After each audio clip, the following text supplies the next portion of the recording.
This is LBC from Global, leading Britain's conversation with James O'Brien.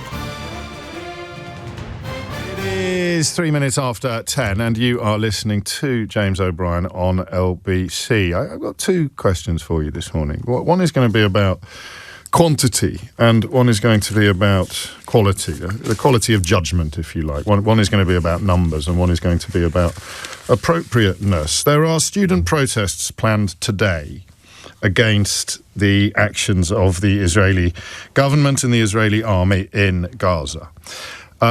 If you find yourself thinking, why are we talking about this again? I would very, very briefly remind you that it's October the 7th. So I accept that query and that criticism on other days, not in the immediate aftermath of a terrorist attack upon a synagogue. And obviously, as the genocide continues, we can't focus upon that every single day. But to me, this date is deeply significant. And I presume that's true of everybody. And Sir Keir Starmer has described protests planned to mark this anniversary with an outpouring of sympathy and solidarity with the Palestinian people as un-British. The protests that we're talking about, and this I think is really key, and I may need a little bit of help in the unlikely event.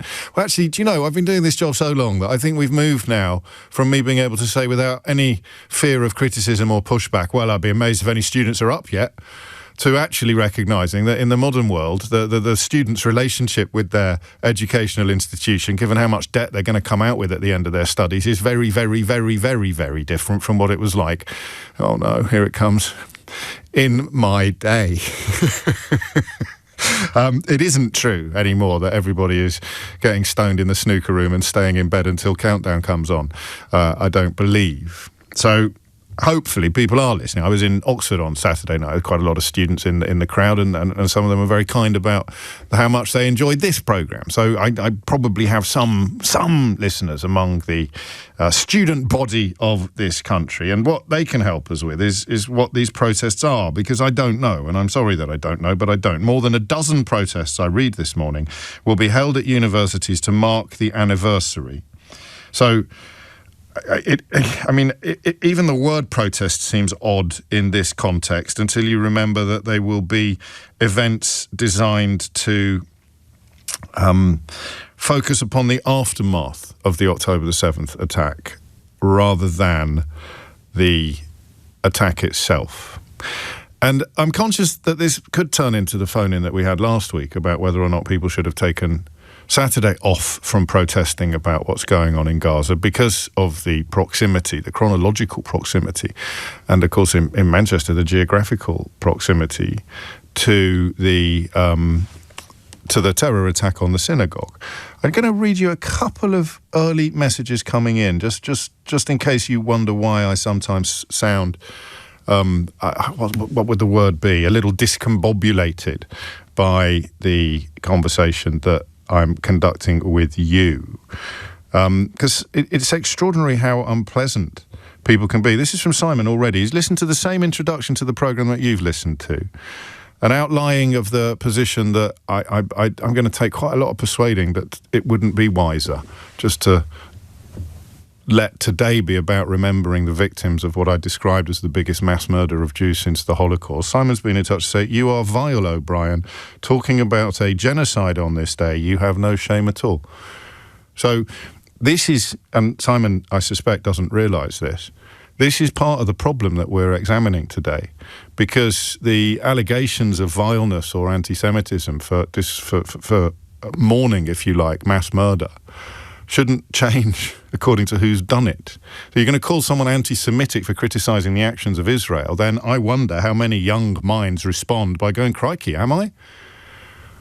And that's how these marches end up and these protests end up being polluted, that's my word, by people who are obviously expressing anti-Semitic views and conflating all Jewish people with the actions of the Israeli army and the Israeli administration. So the minute, Simon, you reach for that kind of insult and that kind of obnoxiousness, I think a less robust mind than mine, a less sturdy heart than mine, could respond by thinking, well, okay, I have got a problem with everybody of a certain ethnicity because you keep treating me as if I do, but I categorically don't. It's extraordinary how quickly we divide on this, and that's why I, in my slightly pompous way, think that we have to keep talking about it. So, with respect, James, says Helen, there you go, Simon, that's how you do it. With respect, James, shouldn't we stop talking about the protests and focus on October the 7th and what happened? You are doing the same as the protesters.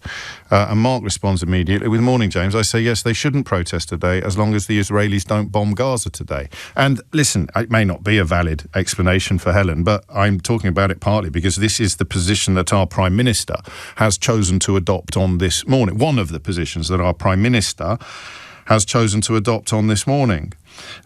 He's also described protests as un-British. Protests today as un-British. And I don't know how we ever build this bridge. I don't think we can build a bridge for everybody. But people who passionately feel that October the 7th marks the beginning of a process that ended in genocide, and people who, whether they're Jewish or not, mourn the horrors of the worst mass murder of Jews since the Holocaust. I don't find it very hard to hold both of those positions in my mind. I really don't, even after 2 years of talking about it and taking some pretty hideous treatment from both sides of the divide, people claiming that I'm shilling for Israel, particularly in the early days of the aftermath, where it seemed pretty clear to me that even Netanyahu, with his record and colleagues, was going to have to do something very robust, ideally to get the hostages back. That dream, I think, dissolved fairly quickly, or at least the belief that was his top priority dissolved fairly quickly. And then latterly, the ludicrous claims that the actions in Gaza are justified, while simultaneously trying to defend the idea that foreign journalists shouldn't be allowed in to chronicle what is going on. I still don't find it very hard to hold both of these thoughts in my head at the same time. I don't think you'll respond to this if I'm describing you. But when I say the worst mass murder of Jews since the Holocaust, if there's a little bit of you that rolls your eyes or sighs, you need to give your head the mother of all wobbles. And similarly, if you balk at language like genocide or mass murder or carnage in Gaza, then you too need to give your head a bit of a wobble. And the reason why that twain will never meet is very straightforward. You do not value, or you do not see, or you do not feel the same pain. And I guess I understand that. For reasons that we've explored a million times on this programme. There's a superb piece by Stephen Bush, for me, one of the finest writers in this country at the moment, who is Jewish, writing in the Financial Times about how the importance of the modern state of Israel has grown as anti-Semitism in this country has increased, but that the relationship with Benjamin Netanyahu's iteration of Israel is fracturing and getting worse. It's the worst of all possible worlds, in a way. The Zionist, in its simplest form, belief that Israel needs to exist outside Europe as the place that Jewish people go to next time Europe falls under the jackboot. At the same time, the current administration there is alienating and not supported by huge parts of the diaspora. So I think what I find really hard, and thank you for letting me do my thinking out loud on this, most of you. What I find really hard is the impossibility of resolution. You know, even if there is a ceasefire, and everybody wants a ceasefire, well, no. I really, really want the killing to stop. But even if there is, I don't think anyone would feel it felt permanent. I don't know if it ever will. So you've got two positions here. And I've never really done a phone-in where I've asked, are we wasting our time having this conversation? I'll be talking later in the programme to somebody who lost his parents on October the 7th. And that, you know, in normal times would be the only way in which to reflect upon those events on a day like today. But given what has happened since and the strength of feeling among British people of every faith, ethnicity and background, you kind of see why the protests are going ahead. on October the 7th, on the anniversary of the atrocities. So Keir Starmer says this is not who we are as a country. It's un-British to have so little respect for others, and that's before some of them start to decide to start chanting hatred towards Jewish people all over again. I don't have debates about whether chanting hatred towards Jewish people is acceptable, okay? I don't have any debates about that. I never have done and I never will. It's disgusting. It's genuine echoes of 1930s Germany. But I do have debates and conversations about the relationship between appropriateness and principle. And I want you to tell me why you feel that it is appropriate for people to choose today to protest against Israeli actions in Gaza and to sit in solidarity with the people of that region. 1,200 people murdered by Hamas 2 years ago today, 251 hostages taken. And the other part of the problem, of course, is how big are these protests? It's kind of like Helen would have the mother of all points when she says we shouldn't even be talking about it.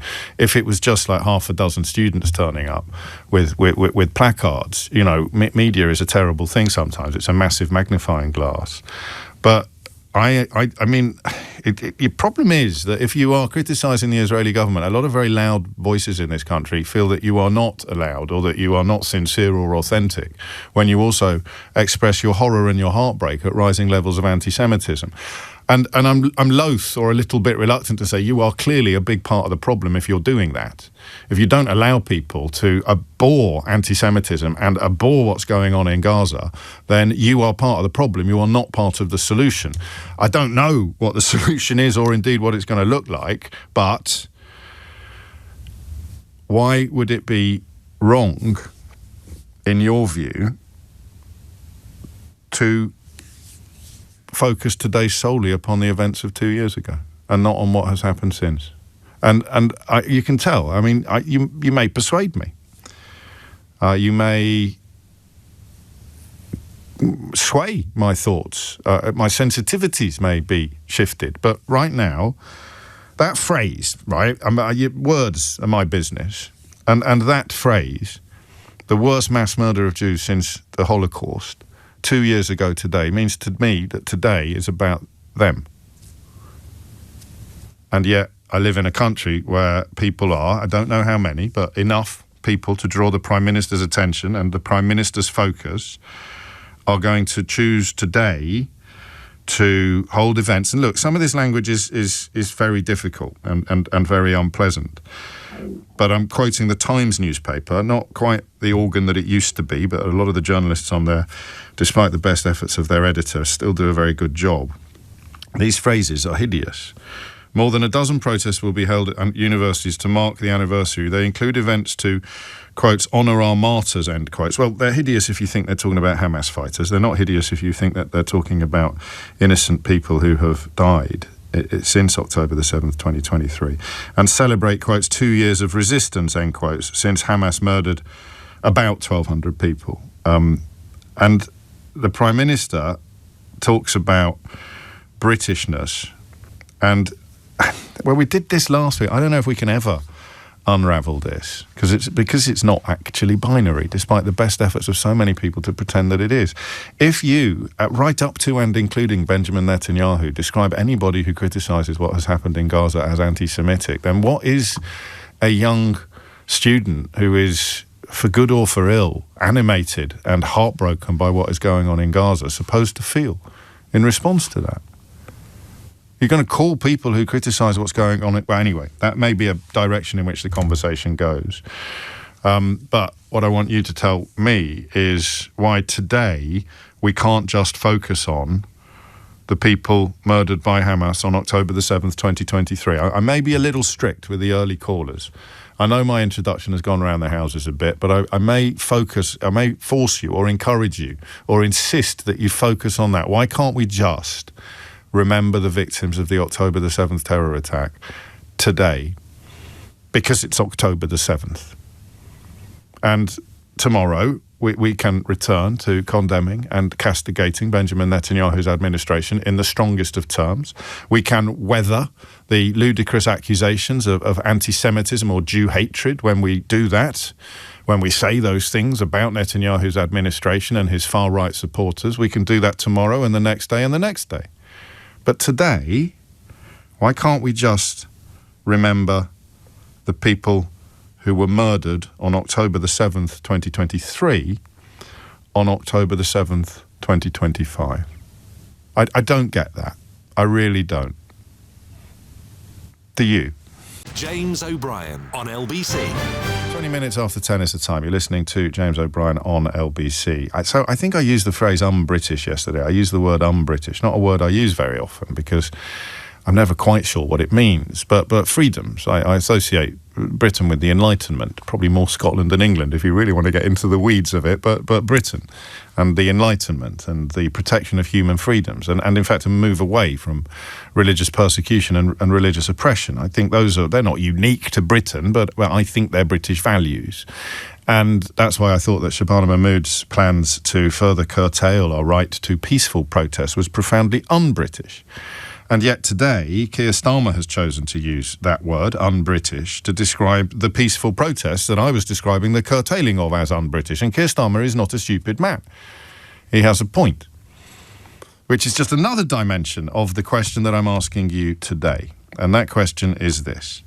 Why wouldn't we all recognise that on the second anniversary of the worst mass murder, the biggest mass murder of Jewish people since the Second World War, we should just think about those victims?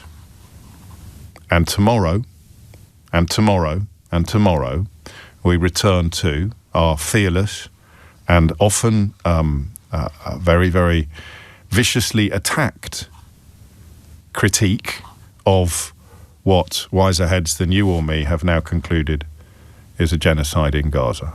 You can do both. That was almost the phone-in. Can you do both? But I have to keep believing that you can, regardless. Otherwise, we're all lost, aren't we? Arshid is in Luton. Arshid, what would you like to say?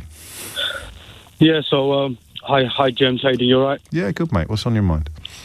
Yeah, so I get up in the morning, I'm taking my kids to school, right, happy. But as we speak today, a child in Gaza dies, you know.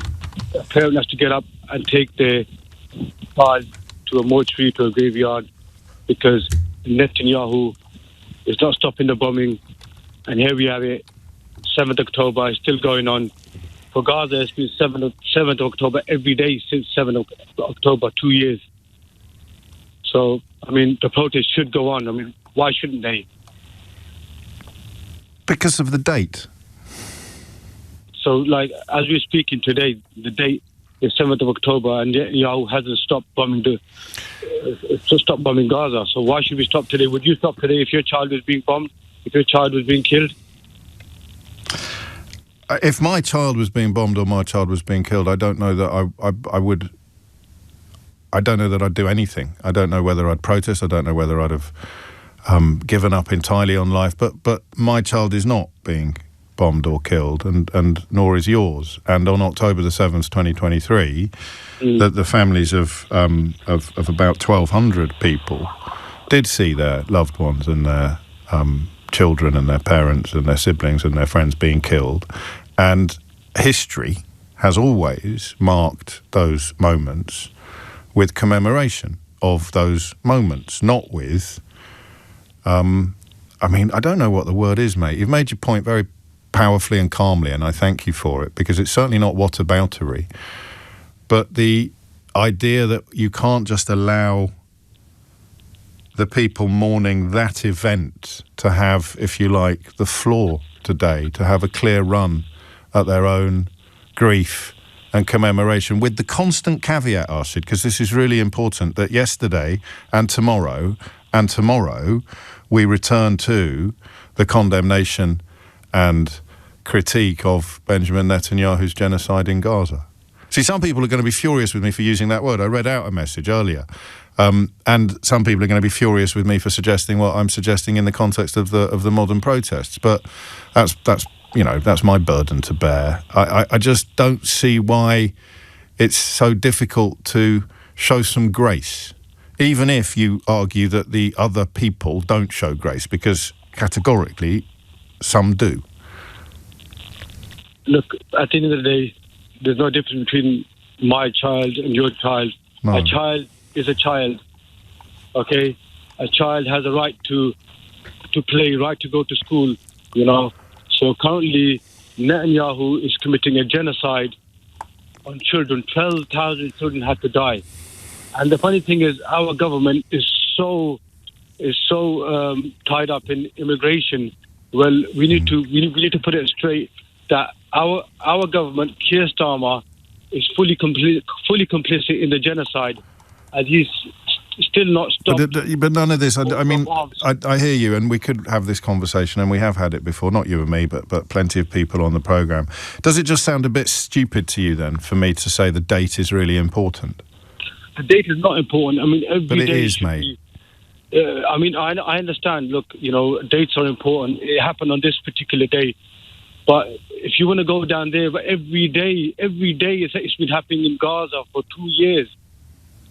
Every day. And it doesn't sound to you very powerful or pertinent when I say something like, well, we can talk about that on all the other days. So you're not going to talk about it every single day, but we will return to it again and again and again and again. But today...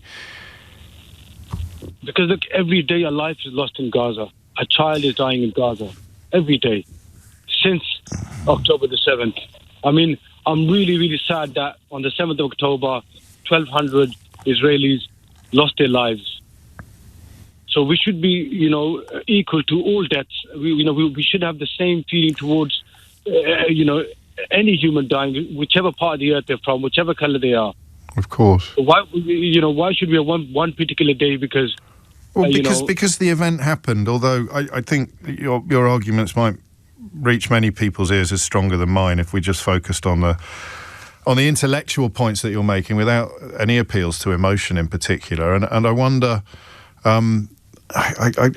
also, this might sound a bit inadequate as well, but if you were just to say it doesn't matter what anybody else is doing, today we commemorate that day, what was done that day, because it is this day. That's all. I think that's the beginning and the end of my argument, is that the significance in our cultures of commemorations and anniversaries. And I don't know whether that sounds flimsy in the context of what you're describing, which I want to make it absolutely clear, have never shied away from the horrors of what has gone on in Gaza since that date. But I don't know. How significant is the date? Arshid, thank you. Chris is in Chelmsford. Chris, what would you like to say? James, one of the things that strikes me today is that when we normally look at commemorations, they're after the war is finished or after an event is finished. Yes. Right now, the genocide is still continuing. So to commemorate and add the date to what was, of course, an abhorrent act on this day 2 years ago, there were also abhorrent acts in Gaza a year ago on this day. I can't, mate, Chris. This is such a terrible time for somebody's phone line to be dodgy, because the speed with which some people, not many, reach for you've silenced him or it's a conspiracy theory is incredible. I think we're just going to try and improve it and get you back rather than leave ourselves exposed to accusations of silencing people. Because again, I'd say this on this programme. We do conduct these conversations with great decorum and sensitivity, but sometimes, even as you express thoughts with great decorum and sensitivity, you will cause great hurt to people. Carry on, Chris. Okay, so... There we go. It's about what you often say about holding two things in your head at the same time. But right today is a day where... It's the phone line, there's nothing anyone can do about that, so I'm not going to apologise. It's coming up to 10:30. You are listening to James O'Brien on LBC. An awful lot of people making the point that if Israel stopped bombing Gaza, then the protest wouldn't need to take place. And I guess that's true. And I guess it will sound to many people odd to suggest that, well, just pause for one day. But I can only really share with you what's in my heart. And for now, at least, Arshid's best efforts notwithstanding, in my head. I can do both. I can do both. I can say, let's just take a pause today to reflect on the worst mass murder of Jewish people since the Holocaust, and return tomorrow, with them in our minds as well, to the critique of what became many, many, many months ago utterly unconscionable and indefensible in Gaza. And you know, maybe I obsess about it a bit, but that sentence there will inflame people on both, quote, sides of this debate. Just that sentence. I say, why can't we take a day off to commemorate the worst mass murder of Jews since the Holocaust?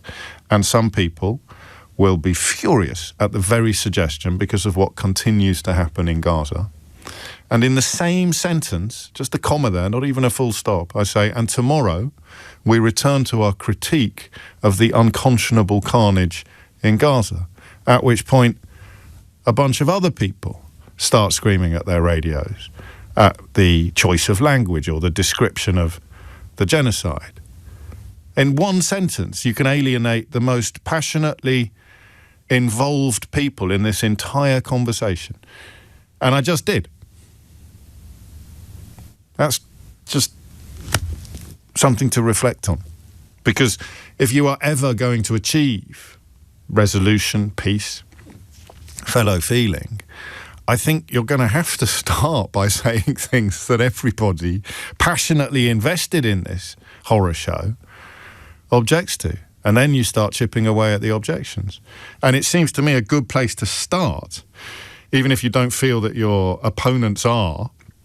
I got 100 texts saying, the IDF taking the day off.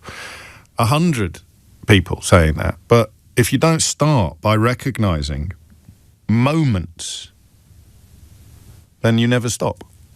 It's 10:31. Thomas Watts has your headlines. James O'Brien on LBC. It is 10:34 and you are listening to James O'Brien on LBC. It would seem that Keir Starmer is at odds with a lot of opinion, and yet it feels to me, I want to get the word right, it feels to me appropriate to focus today upon what happened in Israel 2 years ago to the day, and not forget, gloss over, excuse or defend what has happened in Gaza subsequently, and crucially continues to happen in Gaza. But, well, you know what the question is that I'm asking today. Connor is in Islington. Connor, what made you pick up the phone? Hi, James. Good morning. How are you? Very well, mate. What's on your mind? Listen, I'm a student at LSE. I'm 25. I was at the protest a few days ago at Trafalgar Square. I was talking to Eleanor a little bit about that. But I'm really in two minds as to whether to go to King's College today and go to I understand what you mean about not calling it a protest, because the last thing I would want to be seen doing is, making October the 7th some sort of celebration. I don't really understand how this is an anniversary, considering, what is it an anniversary of? Are we talking about October 7th? If you're talking about the anniversary of what's been happening in Gaza and the West Bank, that's been going on a lot longer. Yes. So I thought, I don't know, to talk through, I'm really toying with my moral compass as to what to do. I admire you, actually, for having that sort of, it might not feel like clarity of thought, but the difference between today and the weekend is simply the calendar, right? It's just the fact that it's 2 years ago today. And this phrase, I think, is, well, it certainly informs my position this morning, that the worst mass murder of Jewish people since the Holocaust. And of course, you've been on these vigils and these marches, so your opposition to what's going on in Gaza is absolutely unquestionable. But this is the fascinating thing, isn't it? It feels possible to me to do both things, to say, okay, today it's about them, and then tomorrow and the next day and the next day it's about them again. So what? I mean, can you give us an idea of what the gathering will be at King's College? Do you know?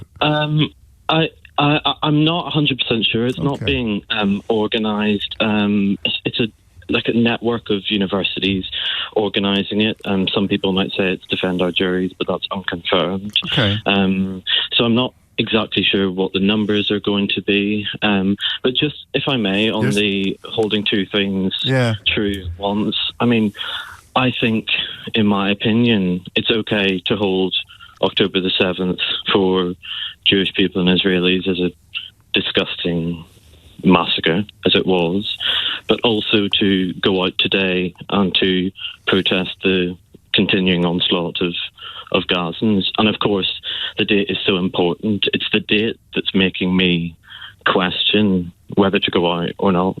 What do you think you're going to do? Some people will feel the exact opposite. In fact, I presume that a majority of people who are minded to go along today feel that today is exactly the right day on which to make this point because of what October the 7th set in motion, which was probably Hamas's intention. Yeah, I mean, but it doesn't help the cause. It really, really doesn't help the pro-Palestinian cause. And when I see something at, admittedly, very, very rarely, you'd see something, let me say, politely questionable at these protests. It really makes me so despondent, and I almost want to go just to make sure nothing like that. Not to dilute, to dilute the horrible stuff because of course that gets seized upon. What sort of things are we talking about? I'm just intrigued. It's small things. I mean, I'm quite left wing myself, and when I see people shouting Nazi and shouting fascist, and the other day when there was a gentleman came to Trafalgar Square with a British flag wrapped around him, obviously he's there to cause some agitation, but shouting fascist and racist at that, that stuff's it's not helpful. No. It's really not helpful. And when you've got the agitators coming in, I'm talking about sort of Tommy Robinson style, far-right agitators coming in, and they do eventually find people that will either slip up or have slightly dangerous views, which is not representative of the entire... and some people go along determined to find those views and then report on them as being entirely representative of everybody who's there. That's probably where Starmer's coming from, Connor, do you think? In that he is sort of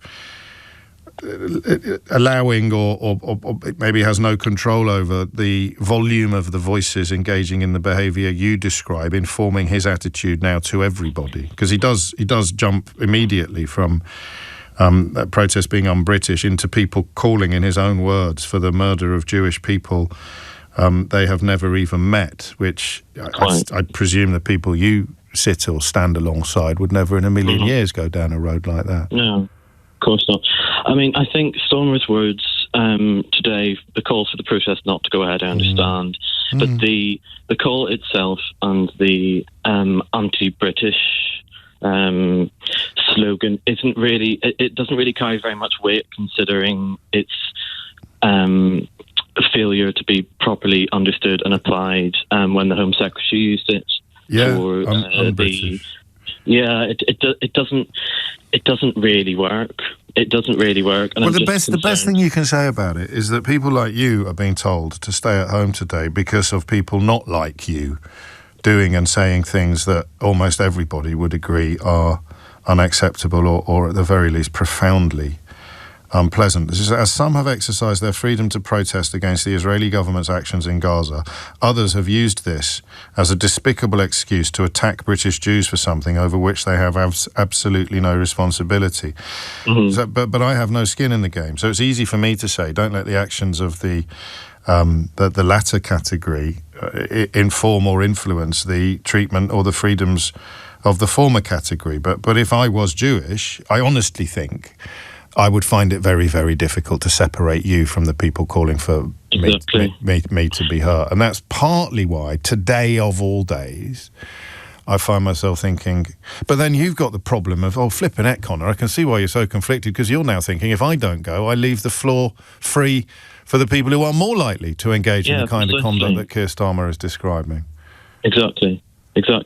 And, yeah, I mean, the last thing I would ever want to do is to going on protest, you're always going to upset someone, but I don't want to in any way appear racist or, God help me, anti-Semitic. But I also I'm so animated, and I'm really, really angry about what's going on in Gaza and also the West Bank, which doesn't get nearly enough attention as it does. But my generation, I was speaking to a lovely new lady, Mary, who was 74 at the protest at Trafalgar Square, and I said to her, my generation's a lot angrier than yours, and she says, that's not true. Your generation is just better at vocalizing it, or on the flip side, cannot control its anger, and I think that's really true.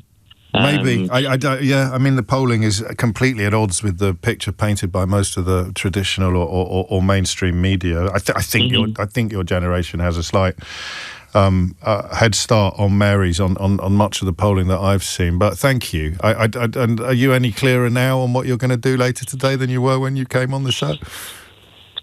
I think I'm still leaning on still undecided, still leaning on going, just so I can prove that people like me who can hold two things true at once are able to feel the grief of Jews today and the grief of Gazans as well.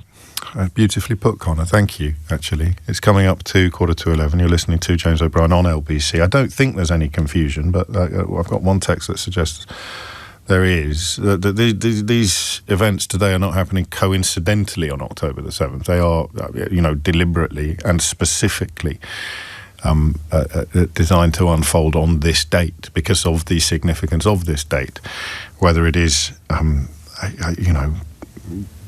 for good or for ill is entirely up to you, but I don't think I needed to explain that, actually. It's coming up to 11:15. You're listening to James O'Brien on LBC, and there it is. I'm kind of putting it quite perfectly.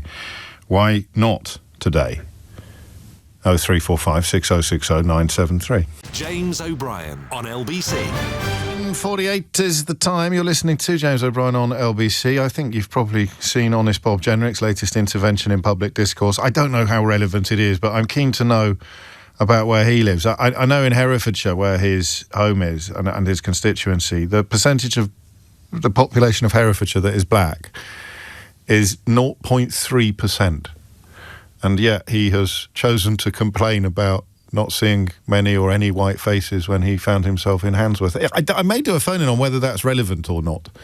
How can I'm trying to find the figures. I've seen one suggestion online about the figures for the village in which he actually lives, but I haven't been able to so far confirm or refute that figure. But I can tell you that for Herefordshire, at the last census, the percentage of black people in Herefordshire was less than half, 1 percentage point. In fact, I'm told that we have a sneak preview of Honest Bob Jenrick's speech to the Conservative Party conference that everybody else is going to have to wait until later today to hear, but we've managed to get a secret microphone into his rehearsals.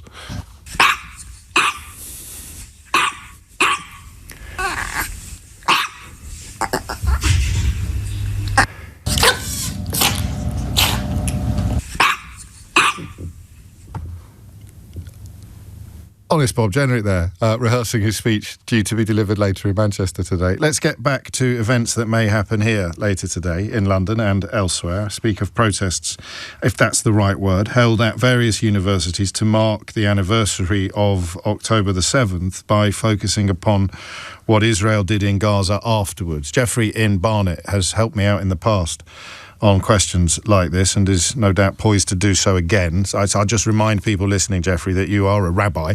What made you ring in today? Well, I think what made me ring in initially with a lot Have you got me on speaker, Geoffrey? Have you got me on speakerphone? Yes, is that wrong? Yes, it is. Categorically wrong. Oh dear. That's okay, I'll wait. Right, I'm back on ordinary. Marvellous, thank you. That works, does it? Much better, yeah. Okay, I can't hear you so well, but never mind. Oh dear. Well, I'll tell you what. This is good news for everybody. I'll just be quiet for a while, Geoffrey. Well, so much in my mind. One of the things, I might be wrong, and you'll cut me off, whatever, but my memory is that Robert Jenrick was originally born Jewish. I don't know, actually, but I've seen some people make the point this morning, including an old pal of mine, that if you're going to say things like that about Handsworth, then you'd have to say them about Stamford Hill as well, which I think is why his background might be relevant to the conversation. I think it's relevant. I think one has to recognise the complexity of the world in which we live. So anyway, that's not the purpose of what you're wanting to talk about. It's very difficult for me to phone today in a way because it is Sukkot. That's a Jewish festival, and I ought to be in synagogue, but I was in synagogue yesterday, so I don't feel quite so bad. But I do feel a bit divided, and division is what is the theme of what we're talking about. In that, in Judaism, the secular date of October the 7th is important to some, but to many also. The outrage in Gaza took place on Simchat Torah, which is a very central. It's called the rejoicing of the Torah, and it's a day of real celebration, and that therefore becomes a day of terrible pain. It's the day when we finish reading from Deuteronomy and start again at the beginning of Genesis. But that day is as important to us, I think, for most of us, as October the 7th. So that's one area. Okay. Move on.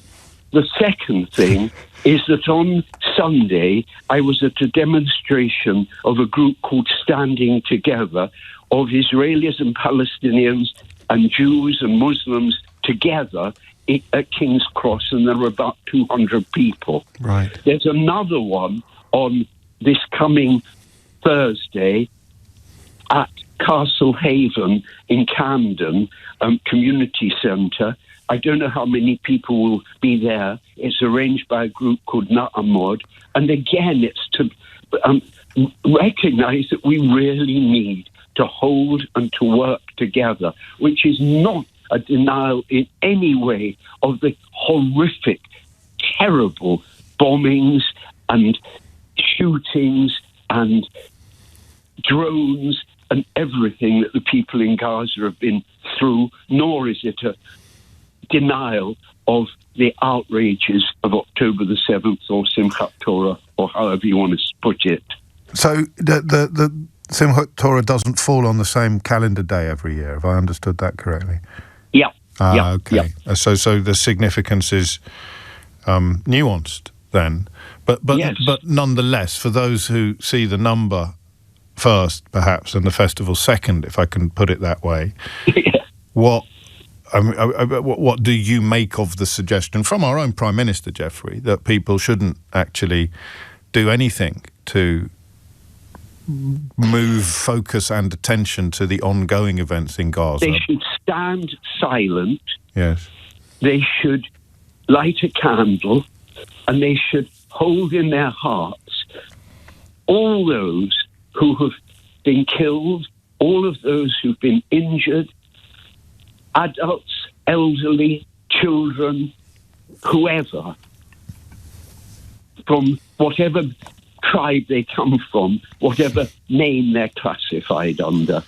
And you know and I know that some people will not follow that course, albeit that we would both like to live in a world where everybody did. And some people turning up to some of these events will be engaging in the sort of behaviour that the Prime Minister has rightly condemned. So I wonder what you would say to Connor, who's thinking of going but is mindful of the resonance of the date. But also, and this was the bit I found compelling in his contribution, he thinks that people like him absolutely should go because he's on the same page as you, and if he doesn't go, he leaves the stage clear for people who won't be engaging in the kind of conduct that you encourage. What would you say to him? Would you tell him to go or to stay in his rooms at college?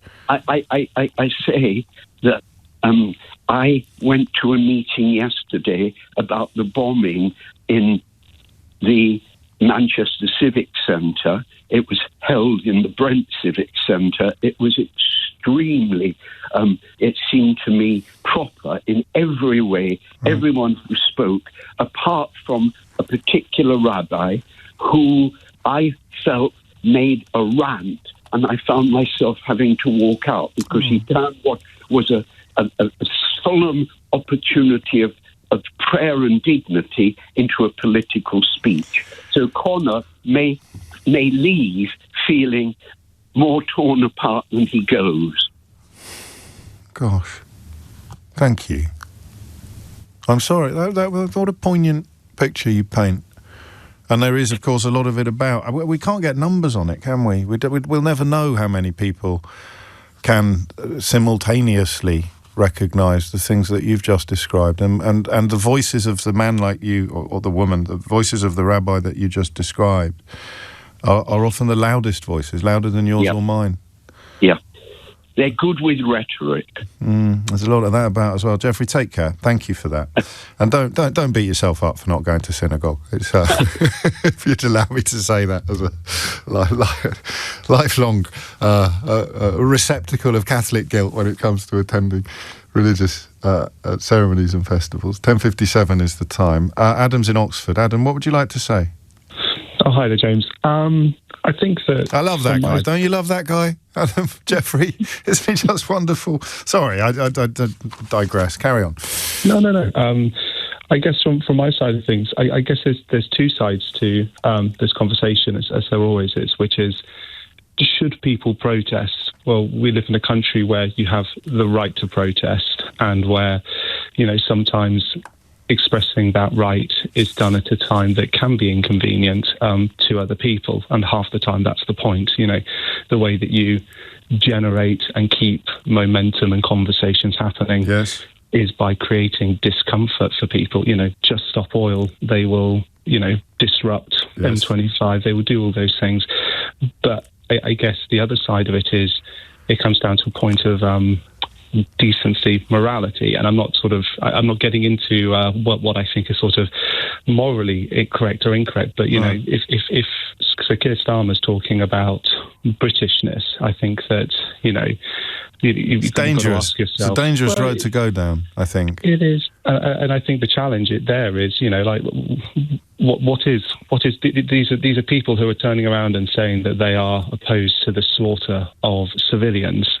Is it un-British, therefore, to turn around and stand up for those individuals because the date on the calendar is inconvenient? I mean, last year you had during the Remembrance services, you had protests taking place that were in support of Gaza. You can sort of take any attitude towards that. The whole point of protest is it's supposed to be controversial to some people, and it's supposed to generate, or at least discomforting. Exactly. Controversial is. I don't know why I'm picking you up on that. Of course, it is. It is bound to upset some people. By definition, otherwise there'd be no need to do it, or no point in doing it. I don't know that I come with you completely on the sort of slippery slope theory of dates, if we can call it that, so that if we imbue October the 7th with a special sanctity, then we end up in a place where someone's coming up with a reason for every day of the year why you should never protest. It seems to me the anniversary of, and I make no apology for using this phrase repeatedly on today's programme, the worst mass murder of Jewish people since the Holocaust. The calendar commemoration of that day seems to me to deserve some sort of special treatment. And I would agree with you, but like I said, that's coming at this from a point of what is... what's the human aspect towards this? And I would totally agree with you, and that's why I wouldn't show out to such an event myself on a day like today. But any other day you would think about it? Any other day I would think about it. But what I would say is we have that right within this country, and so therefore, why is it that right should only be applicable on certain days versus other ones? Whether it is, like I said, tasteful, distasteful, is a separate conversation. But as to the fact that they have chosen this specific day, you're holding a phone in, not talking about the actual, the massacre itself per se, you're talking about the protest. And so therefore, they've already managed to take over what would otherwise to influence be a the discourse. Well, we would do both, and we will do both. Of course, yes. And I'll be speaking to someone in about half an hour whose parents were murdered that day. But yes, I take your point. The Prime Minister's prompted that more than anybody else, actually, by picking up on this line about un-Britishness and the, if you like, the postponement or the cancellation of potential events. I mean, protests conjures up images of anger, and so there will be anger, but what I learnt about the events organised by Defend Our Juries is that, albeit that the police have to respond robustly to people who refuse to go quietly, it's a deliberate tactic of getting arrested. The actual engagement is very, very peaceful. And there will be candlelit vigils tonight, I presume, for people in Israel and for people in Gaza, for people killed on October the 7th in Israel and for people killed in Gaza subsequently. And Rabbi Jeffrey reminds us that as humans, most of us have two hands, which means we could actually hold both candles. It's 1 minute after 11. James O'Brien on LBC. So we found it. Robert Jenrick, the data from the last census for the village in which he currently lives.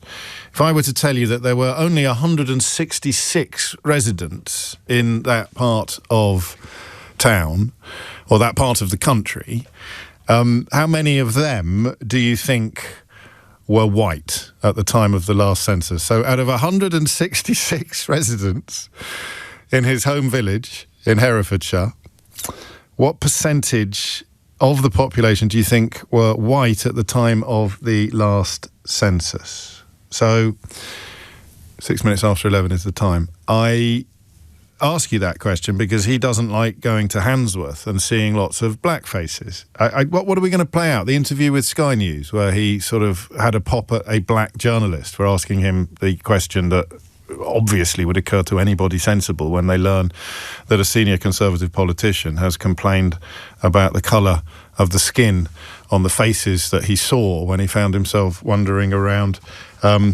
Birmingham, where he'd gone to film one of his dreadful anti-litter or anti-graffiti or whatever he was doing that week, little social media efforts. So what he said was probably something I should remind you of, was pretty... it was a little bit more nuanced than perhaps some of the coverage allows. They've got hold of a recording that was made, and I mean a tiny, tiny bit more nuanced. Some of the coverage has pretended that it is clumsy or I've got it here.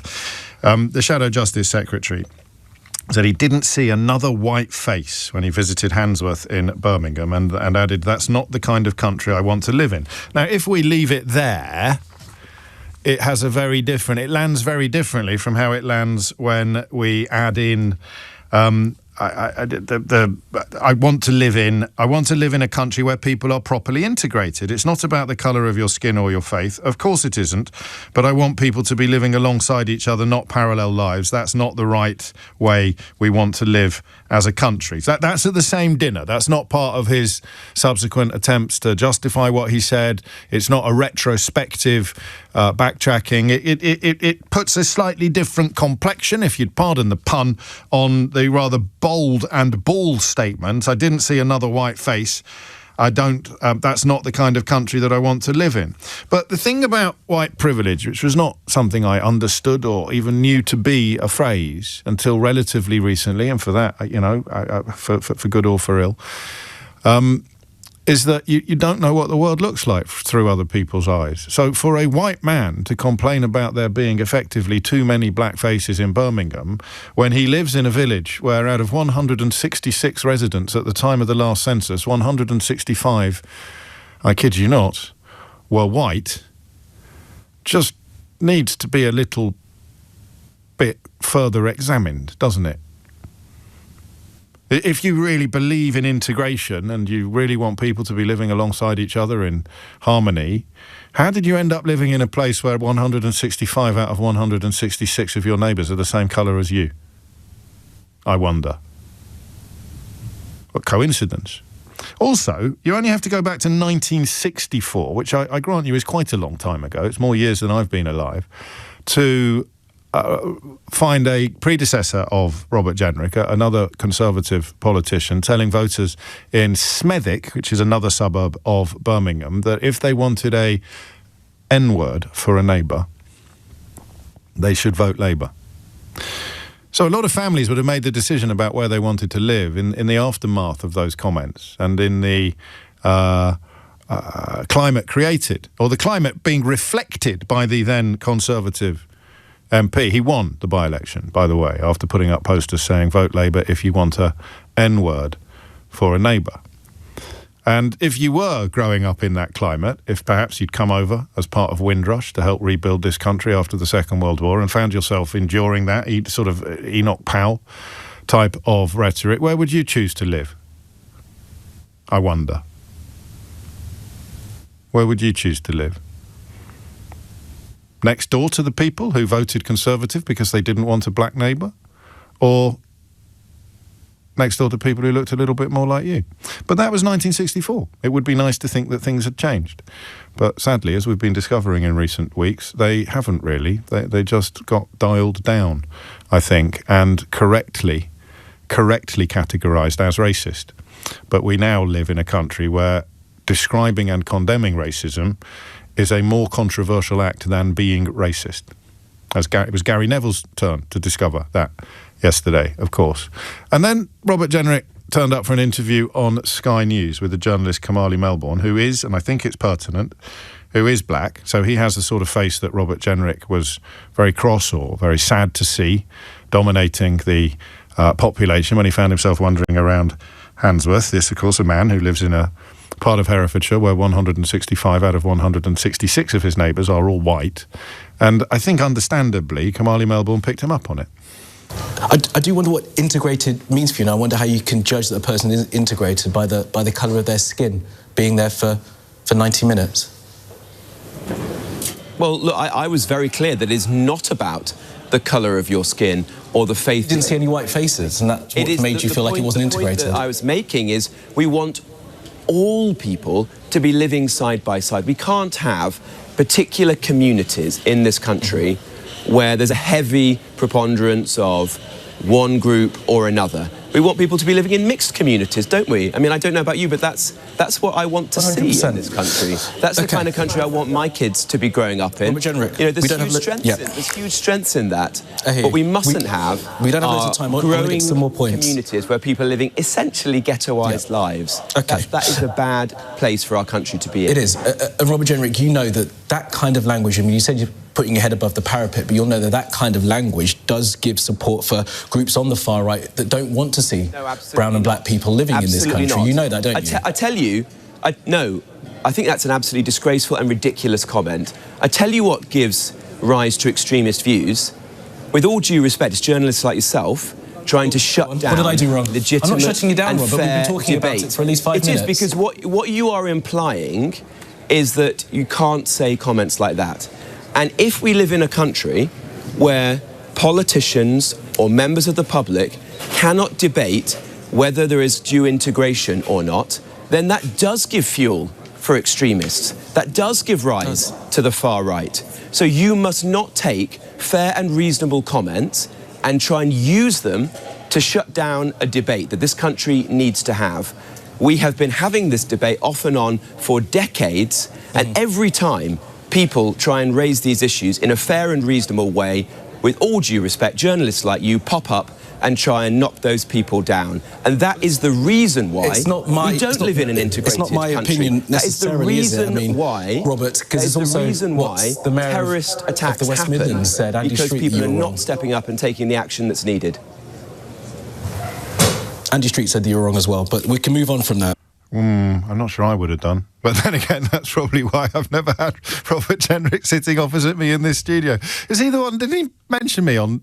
Why would you care about this? I think he mentioned me on stage at the last Conservative conference. I hope I get a shout-out today. In fact, we've got a sneak preview of his speech that he's due to be giving to the Conservative Party conference later today. If you weren't listening earlier, you may have missed it. We managed to, in the same way that this was a recording made when he was at a dinner a few months ago, when he talked about how unhappy he was when he walked around Handsworth and everyone was black. Here's a little sneak preview that we've managed to sneak into his rehearsals with a hidden microphone. So this is a little flavour of the speech that Robert Jenrick will be giving later today.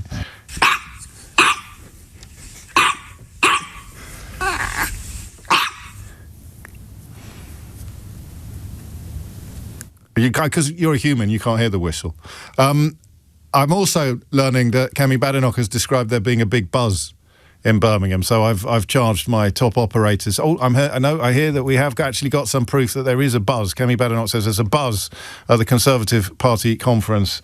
It's in Manchester, isn't it? Sorry, not in. But where is it actually? It's in Manchester. So we found the buzz.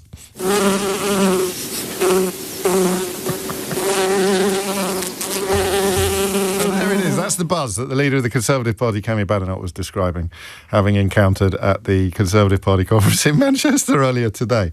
OK, this is no laughing matter. I think it's very significant that Robert Jenrick lives in a village where 65 out of 66 of his neighbours are white, and yet claims that a black journalist asking him to account for his misgivings and negative feelings when he found himself in a community that was predominantly black is a sign of something being wrong with our country. And indeed, did he bring... Let's listen to it again. I'm sorry to inflict it on you twice, but I got a bit distracted by the buzz in the conference hall. Why did he bring terrorism into it? Did he bring... Just listen again to this. I do wonder what integrated means for you, and I wonder how you can judge that a person is integrated by the colour of their skin, being there for 90 minutes. Well, look, I was very clear that it's not about the colour of your skin or the faith. You didn't see any white faces, and that's what made you feel like it wasn't integrated. The point that I was making is we want all people to be living side by side. We can't have particular communities in this country where there's a heavy preponderance of one group or another. We want people to be living in mixed communities, don't we? I mean, I don't know about you, but that's what I want to 100%. See in this country. That's the kind of country I want my kids to be growing up in. Robert Jenrick, you know, there's huge strengths in that, but we mustn't have we don't have loads of time. growing some more points. communities where people are living essentially ghettoised lives. Okay. That is a bad place for our country to be in. It is. And Robert Jenrick, you know that kind of language, I mean, you said you're putting your head above the parapet, but you'll know that kind of language does give support for groups on the far right that don't want to see brown and black people living in this country. Not. You know that, don't you? I tell you, no, I think that's an absolutely disgraceful and ridiculous comment. I tell you what gives rise to extremist views. With all due respect, it's journalists like yourself trying to shut down. What did I do wrong? Legitimate I'm not shutting you down, and Robert. We've been talking debate. about it for at least 5 minutes. It is, because what you are implying is that you can't say comments like that. And if we live in a country where politicians or members of the public cannot debate whether there is due integration or not, then that does give fuel for extremists. That does give rise to the far right. So you must not take fair and reasonable comments and try and use them to shut down a debate that this country needs to have. We have been having this debate off and on for decades, and every time people try and raise these issues in a fair and reasonable way, with all due respect, journalists like you pop up and try and knock those people down. And that is the reason why we don't live in an integrated country. It's not my opinion necessarily, is the reason why, Robert, because it's also the reason why the mayor terrorist attacks of the West Midlands said, Andy because Street, people are not stepping up and taking the action that's needed. Andy Street said that you were wrong as well, but we can move on from that. We'll have a listen to Andy Street's comments as well. So, I didn't see another white face. That's not the kind of country I want to live in, says a man who bought a manor house in a village where 165 of his 166 neighbours are white. I think that's actually quite relevant to the broader picture, but I don't know for sure. It doesn't speak of somebody who wants to live in a multicoloured community, does it? If you have chosen to live in one where there is literally one black face in the immediate environs. An extraordinary statistic that you can find on the census data, the most recently available census data, and which I stumbled across on Blue Sky, the social media platform, earlier today.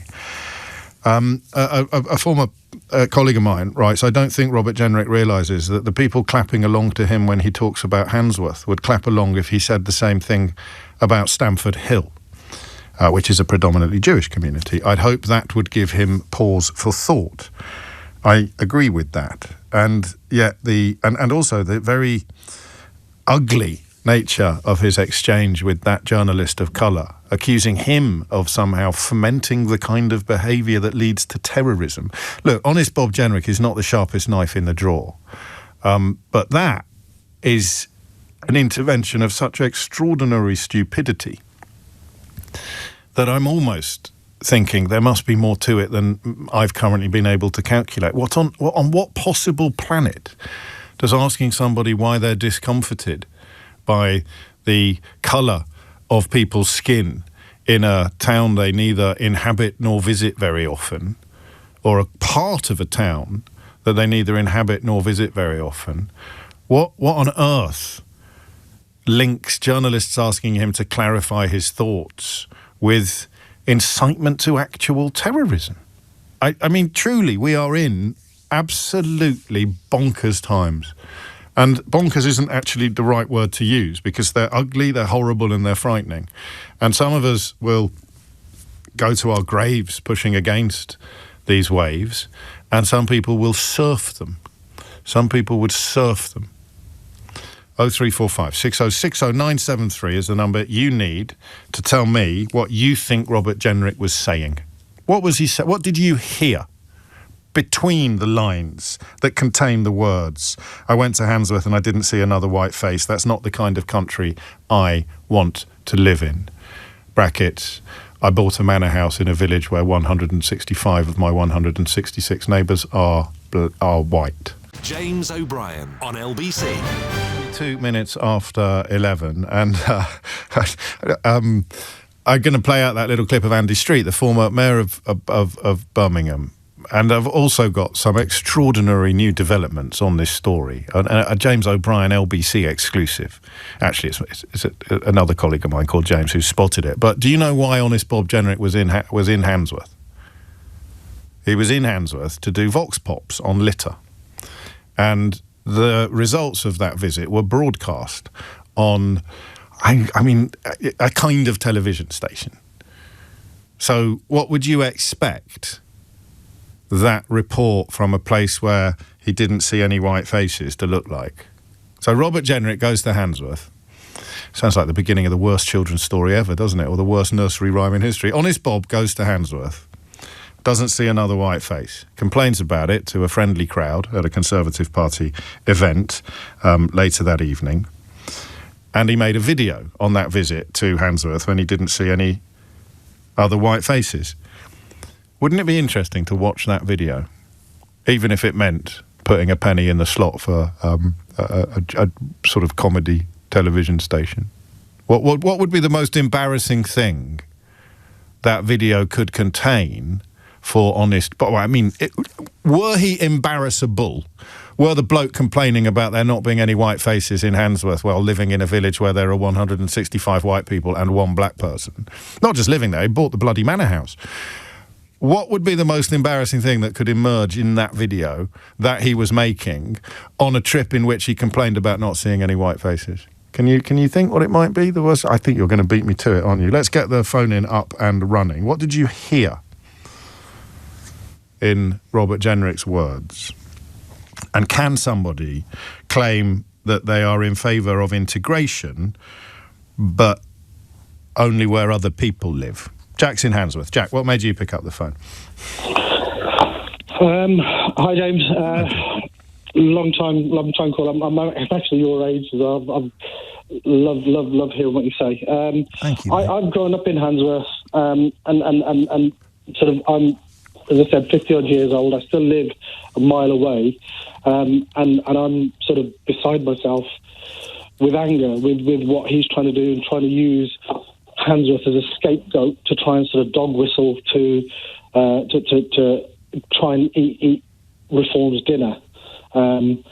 There's nothing genuine about what he's trying to say. All he's trying to use is our community, and it's a very, very integrated community. I think there's something. What does he mean by? I mean, how does your colour determine your level of integration in society? Is Sadiq Khan integrated into British society, having been elected mayor of the capital city 3 times on the trot, or is he not sufficiently integrated because he's married to someone of a similar ethnic? I don't know what he means. Do you know exactly what he means? I know what he's trying to say. What he's trying to say is basically is that these are black and brown ghettos, and they don't wave the flags. And while I was there, I felt uncomfortable. That's all he's really trying to say. But if it's one of the worst integrated places he's ever been, and he lives in a place where 165 out of 166 of the residents are white, he must mean even more than that, mustn't he? But the last census shows that Handsworth had 20% white residents. So we are within the sort of the catchment area for West Bromwich Albion. We're about a mile away from the Villa. We get a lot of sort of parking for West Bromwich. Sort of on match days, we get absolutely tens of thousands of white people here, right? Maybe he just came on the wrong day. And even that, to me, doesn't matter. I understand why you're cross about his attempt to portray your community as being some. You never hear about massively integrated. Well, yes, of course. There's people of all kinds of races, colours, creeds, religions. We all live side by side. There's absolutely nothing wrong with Handsworth as an area. We can't help the fact that some people feel uncomfortable. That's their feeling, not ours. I've grown up as a brown person in a white country. I've felt uncomfortable in certain places, but you just get on with it. That's fine. It's okay. It's not my issue that he feels uncomfortable. If he feels uncomfortable, perhaps he needs to look inside himself and see why that is. He feels uncomfortable around black people. Yeah, if that's his case. Unless he's in the massive majority, which is so unintegrated, because for people of colour, imagine what life is like for that one black bloke in the Herefordshire village where Robert Jenrick lives. If Jenrick's going to feel discomforted in Handsworth, how on earth is that lad going to feel in as the village is known? We're used to it. Well, that's the point, isn't it? And that's why I think correctly, that's why I mentioned white privilege at the top of the hour, because I'm not used to it. I don't know what it feels like. Thank you, Jack. And for the record, find me a street or a suburb where there is a census breakdown that shows more people who are my colour live, or more people who are Jack's colour live, or more people who are Kemi Badenoch's colour live, and it tells me nothing. It tells me nothing about the people who live there. Nothing at all. Tells me nothing about their decency, their kindness, their intelligence, their honesty, their patriotism, their community spirit. Tells me nothing. It's weird, right? Because it tells him something. What? What does it tell him? Simon's in Gloucester. Simon, what would you like to say? Hi, how are you? Simon. Very well, mate. What's on your mind? I'm just listening to these words. I've been listening to them for months now, and I'm getting a bit tired of the description of people, and I'm tired of people being described like colouring pens. My children are mixed race, and to describe my daughter as just black, she's not. She's British. Yeah, she's British by me being involved in that. She might be mixed race. Being what a colour doesn't make you from anywhere. Being where you grow up is where you are from. That's culture. I'm tired of the description of people. I'm tired.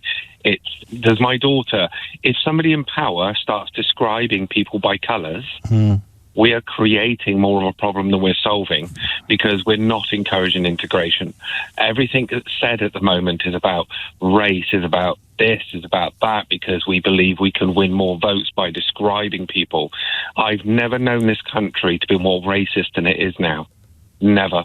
I grew up in the 80s and I went to a school. My school had everybody from every culture, from black and white. Who cared? Nobody cared. I played with whoever and mucked about with whoever. Race is culture, where you're from. A person from Ghana isn't the same as somebody from Nigeria. They're different cultures, and they're different people with different opinions. I'm tired of the description of people.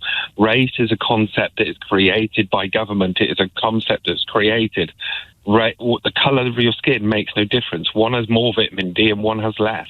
It's as simple as that. Yes, there are people that aren't going to mix. Yes, there are people that are problematic, but that's separate to those. I teach training, and I talk to people, and I say, I will base you on the content of your character, not the content on not the colour of your skin. It's insane. If somebody in power keeps saying these things, then what are we becoming? Well, we're becoming the most racist country that any of us can remember living in. And that's I'm speaking as a white man. Goodness knows what it's like speaking from the other side of the road. What do you think he is saying here? What do you think? Because, I mean, listen, I don't want to say to be fair, but it's not as bald as the first paragraph suggests. I went to Handsworth, I didn't see another white face. That's not the kind of country I want to live in. And then he talks... Country? Then he talks about wanting to live in a more integrated place. I don't quite see how he can say, I didn't see another white face, and in the same breath say, it's not about the colour of your skin or your faith. What do you think he's actually saying here? I don't think he's saying anything. I think it's the same as everybody else at the moment. They're all trying to win votes, and at the moment, the way to win votes is to separate people by the colour of their skin. I think they're all doing it. All the politicians are doing it. They're all doing that because they're all jumping on the bandwagon. None of them. There isn't a single politician that's coming in. They're all career politicians. There's nobody doing anything for the right thing. I'm going to go to Nigeria. I'm looking at buying a house. This country carries on going the way it's going. I'm leaving. I will be gone to protect your daughter. To protect my daughter. To protect myself. It may be corrupt, but I tell you what, at least it's honest corruption. It's obvious.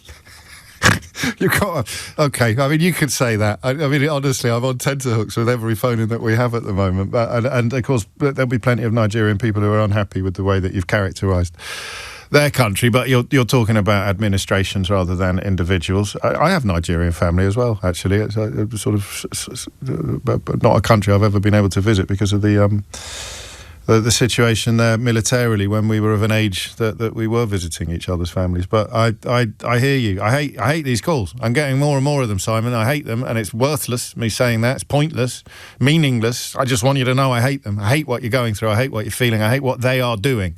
And I'm pretty confident today that Robert Jenrick is part of the problem that is prompting Simon to consider quitting these shores in order to ensure that his daughter doesn't have to live in a country where senior politicians complain about not seeing another white face while visiting an area of Birmingham before going home to their manor house in a village where 165 of his 166 neighbours are the same colour as him. Thomas Watts has your headlines. James O'Brien on LBC.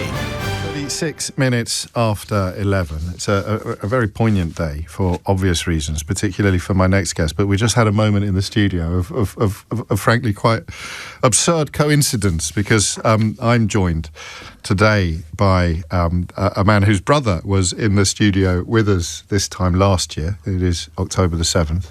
Magen Inon is with me today. Last year his brother Maoz was here to reflect upon the loss of his parents that day, the murder of his parents that day in 2023, and the work that they've done subsequently. But just as we were preparing to come on air,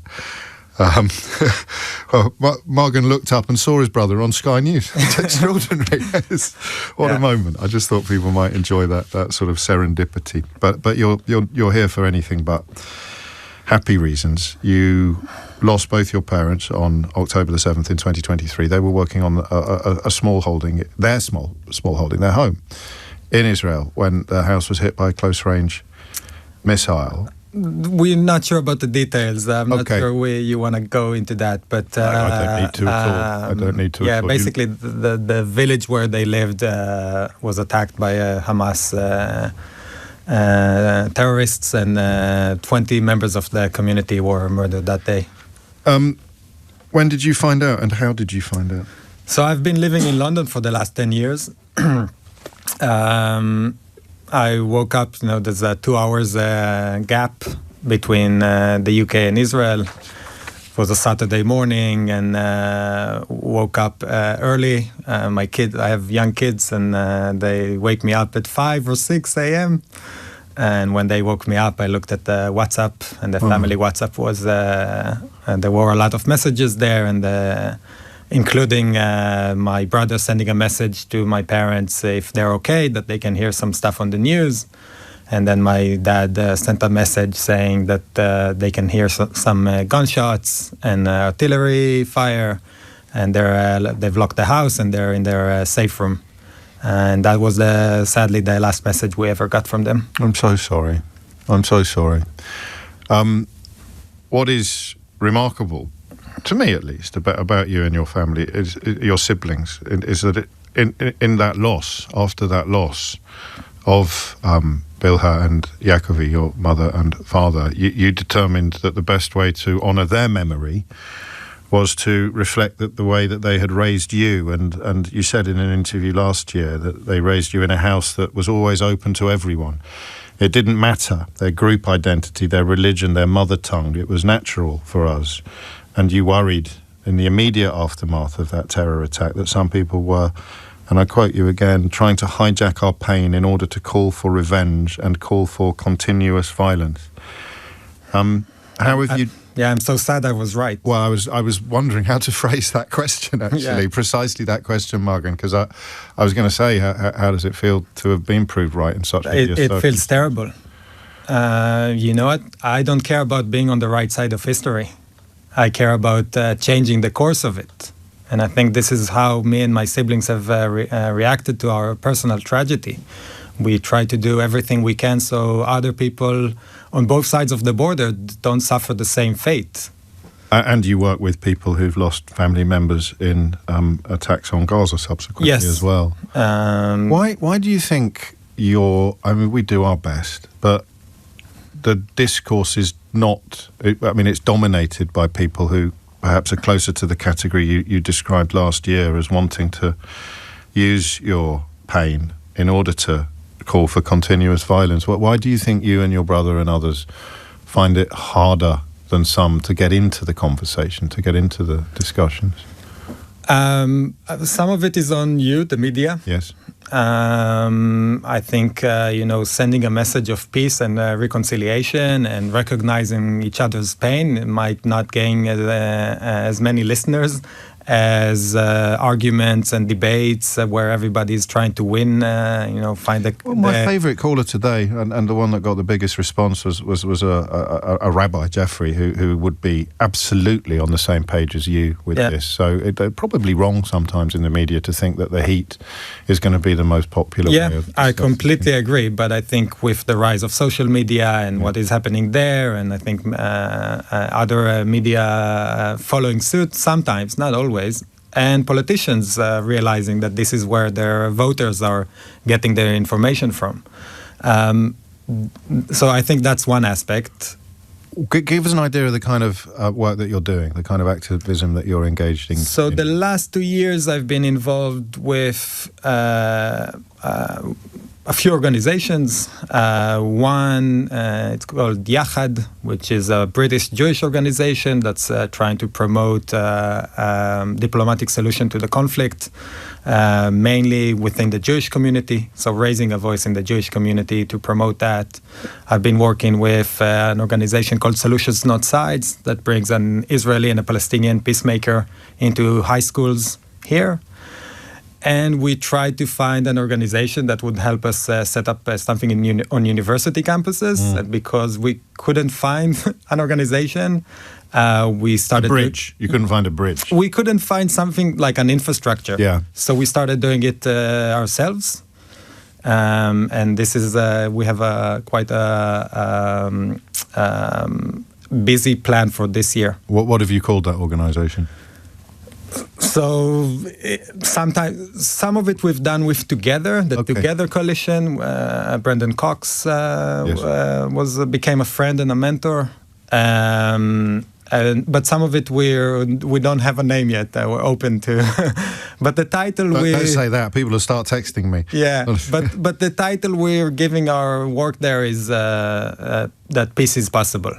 And we're trying to move the conversation in a more helpful direction. I don't know if anyone can read the runes of anything that has Donald Trump's fingerprints on it, but do you have hope, optimism about the latest nudges towards a resolution? Hope, always. Yes. We keep saying hope is an action. We don't sit around and wait for hope to come from external sources. We act, and through our actions we find hope. And one of the things that was very powerful to me and my siblings is when we decided to come out with a message that our family is against revenge, that's not the legacy of our parents. Almost immediately we had Palestinian, now friends, reach out to us and say, we're with you, we share your pain, let's work together. And that has been not one or two, it's been many. And I think that's by us raising our voice, we were contacted, and that's creating hope with our actions.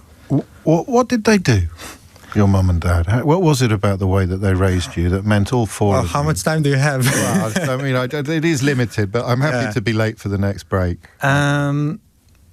So my dad was an agronomist. That means he would consult big farmers what to do with their land. And we grew up on the tractor in the fields. And he was, although he was after retirement age, still was very highly appreciated, and his advice was sought after by many. So he kept working. And my mom was an artist and an art teacher, especially working with young kids. She was the most amazing grandmother someone can hope for. We would come home and she would just take the kids and do this amazing artwork with them. They're sadly missed. Of course. And what was their teaching, as it were? What was it that made them pass on to you such an extraordinary capacity for compassion and fellow feeling? I think, just to simplify it, I think it's heart and a very pragmatic attitude. So both of these things. So my dad, if you're a farmer or like he was helping farmers, let's say there's a drought or a field is burned. Like, it doesn't make sense to be angry. Or to burn it more. It doesn't make sense. Oh, that's beautiful. So what do? You need to plow the field. You need to sow the seeds. You need to cultivate it. And then you do everything you can. You try and do it right. And then you hope for rain. Because in Israel and Palestine, rain is not a given like here. And so you always, but if you didn't have hope, you wouldn't start the process. So I think this attitude of being hopeful, but putting it into action and doing everything right. And even if you do everything right, you're not guaranteed to succeed, but you give yourself the best chance. Has it got harder to hold on to that hope over the course of the last 2 years, or has it actually, because it's become more important the further away it feels, has it actually galvanized you? I think no. I think what has changed is that it became more, I would say, sustainable. Yeah. So at first we thought if we just say this and if we just do that, things will change. And I think now we realize, no, we need to set it up so that it's sustainable. We can do it day in, day out. The entire family. Each one, we're different, so each one is taking a slightly different course, but we share the same values, and we feel like I say, we're a family now in crisis mode. So when you're in crisis mode, you stop arguing about silly stuff, and you ask yourself, how can I help my brother, my sisters, so that we, as a family, thrive and also change the world to the direction that we want. And I wish that kind of family in crisis attitude would be more of the national conversation. Or the international conversation. And the international conversation. So we stop arguing about the silly stuff, and there's a lot of people who are trying to pull us in those directions. There are. And I would say just we need to quiet those voices and adults in the room need to work together to move us in the right direction. Can I apologise in advance for stealing your analogy about the ploughed field, because I will be using it. Go for that. It's I think we've used it. The family have used it. I'm not sure who was the first to come up with it. It's quite beautiful. Thank you very much. As is the work that you do and the inspiration that you provide for many people in Israel, Palestine, and Gaza and beyond. Magen Inon, thank you. Thank you. Can I just in a sentence? I want to share my heartfelt sympathies with all those people who lost their lives in the war on October 7th and since in the terrorist attack here in the UK recently. My heart is with all of those people, and I give them a big hug, and I ask them to for all of us to work together so that our kids don't suffer the same fate as my parents. I've got nothing to add to that. James O'Brien on LBC.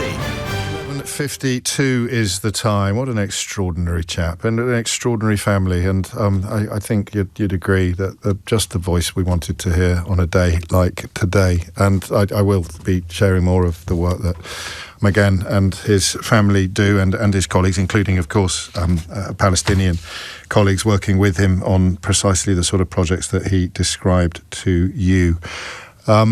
We return, because we kind of have to Robert Jenrick, the Shadow Justice Secretary, revealing to a gathering of Conservatives in Birmingham that he visited part of their city and didn't see another white face, and this exercised him enormously. Andy Street, the former mayor of that city, which is not my hometown, it was the big city nearby when I was growing up. It was the place we used to go to the cinema and things like that. But I've got a fondness for Birmingham, as many people raised in Kidderminster would have. Andy Street was, until relatively recently, the Conservative mayor of Birmingham, so arguably knows it a little bit better than Robert Jenrick does. Good evening, Victoria. And yes, I was indeed mayor for 7 years, and I was very proud to be mayor of the most diverse place in Britain, a Conservative mayor with that background. Putting it bluntly, Robert's wrong. It's a place I know very well, Handsworth. It's come a hell of a long way in the 40 years since the last civil disturbances there, and it's actually a very integrated place. If you go along the main streets there, you will see Sikhs, Hindus, Muslims, Christians, a lot of them of African and Caribbean extract, and of course, or origin, and of course, white people as well. It is actually one of the most successfully integrated places. Brilliant civic society, brilliant faith leadership. He also said some of the worst slums he'd ever seen. What do you make of that? I think he was trying to make a point which I don't agree with. If you go to the schools in Handsworth, I've been to a number recently, you see incredible hope, optimism, and people taking part in education, which is based around British values, and thinking about how they can make a contribution to the future of their region, their city, and their area. That is not a definition of a slum.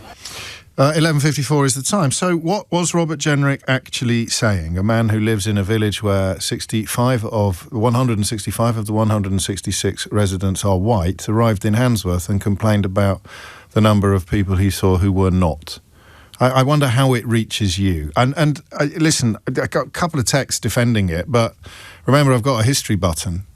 So I can see what you've sent to other presenters, and I can see what you've sent to this radio station in the past. So if you're trying to defend it, and then 2 days ago you were describing London as a cesspit that's full of Islamics, then obviously I can't necessarily take your contribution today in good faith. But if you're not a massive racist, and you do think that you can account for Robert Jenrick's words in a way that doesn't sound like massive racism, then you're particularly welcome on the programme today. 0345 6060 973 is the number that you will need. Well, actually, I'm glancing at the clock because we spent quite a lot of time with Magen, so I should just crack on. Joe's in Walsall, which is just up the road, a bit more gentrified these days. Joe, what would you like to say? Hi, James. So I grew up in Handsworth, and I agree with Andy Street, what he's saying there. Yeah. It's very highly integrated. I promise I'm jumping in. I know it's really annoying, but I just want you to tell me what you think Robert Jenrick means when he uses the word integrated, because he doesn't mean what you mean or what I mean or what Andy Street means. Well, I think there's like a couple of things to talk about here. I think he's sort of exposing his own sort of prejudice and his sort of dislike of seeing non-white faces. He's sort of making sort of assumptions before he's even interacted with them. And the second thing is that I think he's trying to appeal to people that are more like that are being more vocal, raising the flags, that sort of veering towards reform and away from the Conservatives. And I think that's what he's basically a sort of like a dog whistle to say, I'm on your side, come and support me. The Conservatives are just like you as well.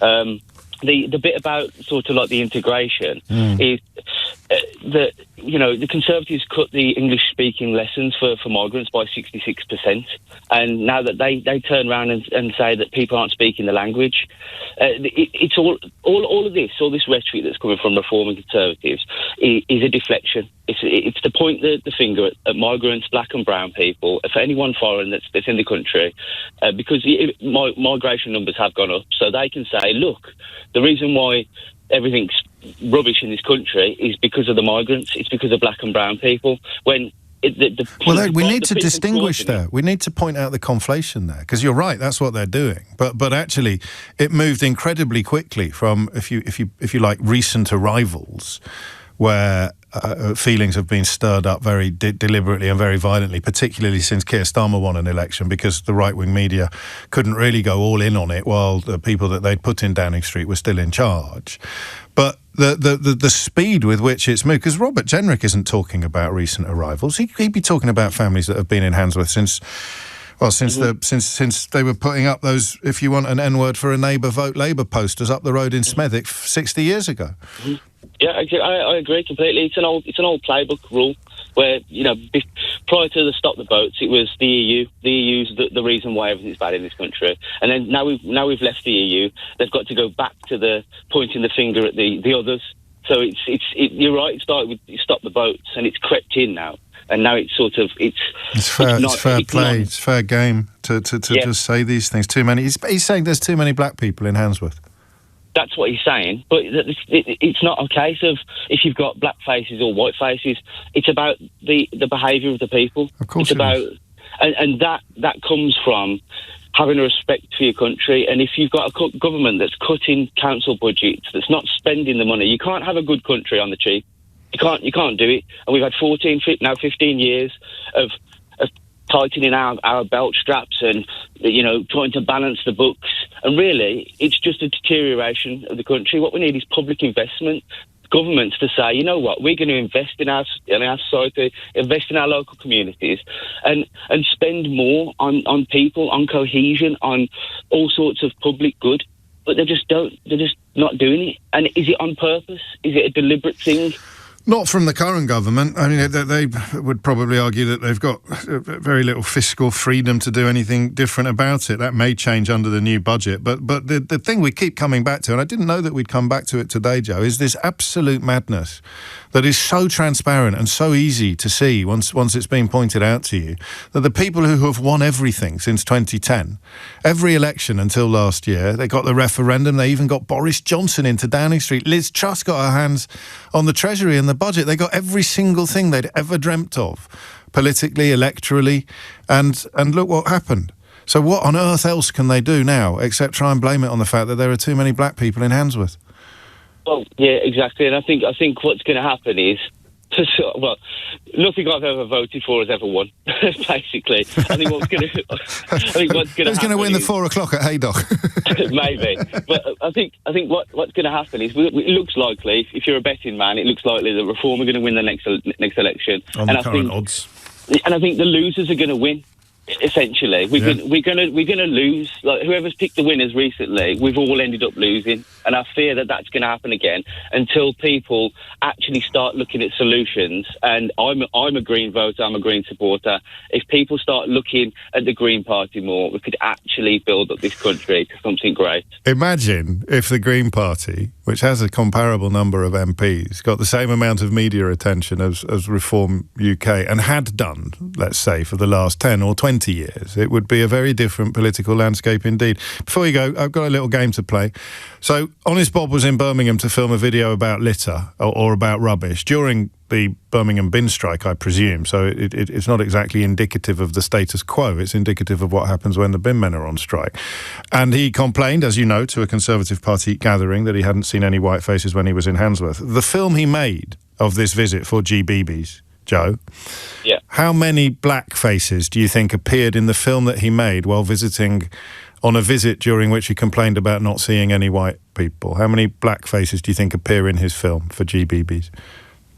I have no idea. I'm just going to guess 0. You see? You don't get everything wrong. Do I get a prize? There you go. Yeah, you do. You get the free news headlines. James O'Brien on LBC.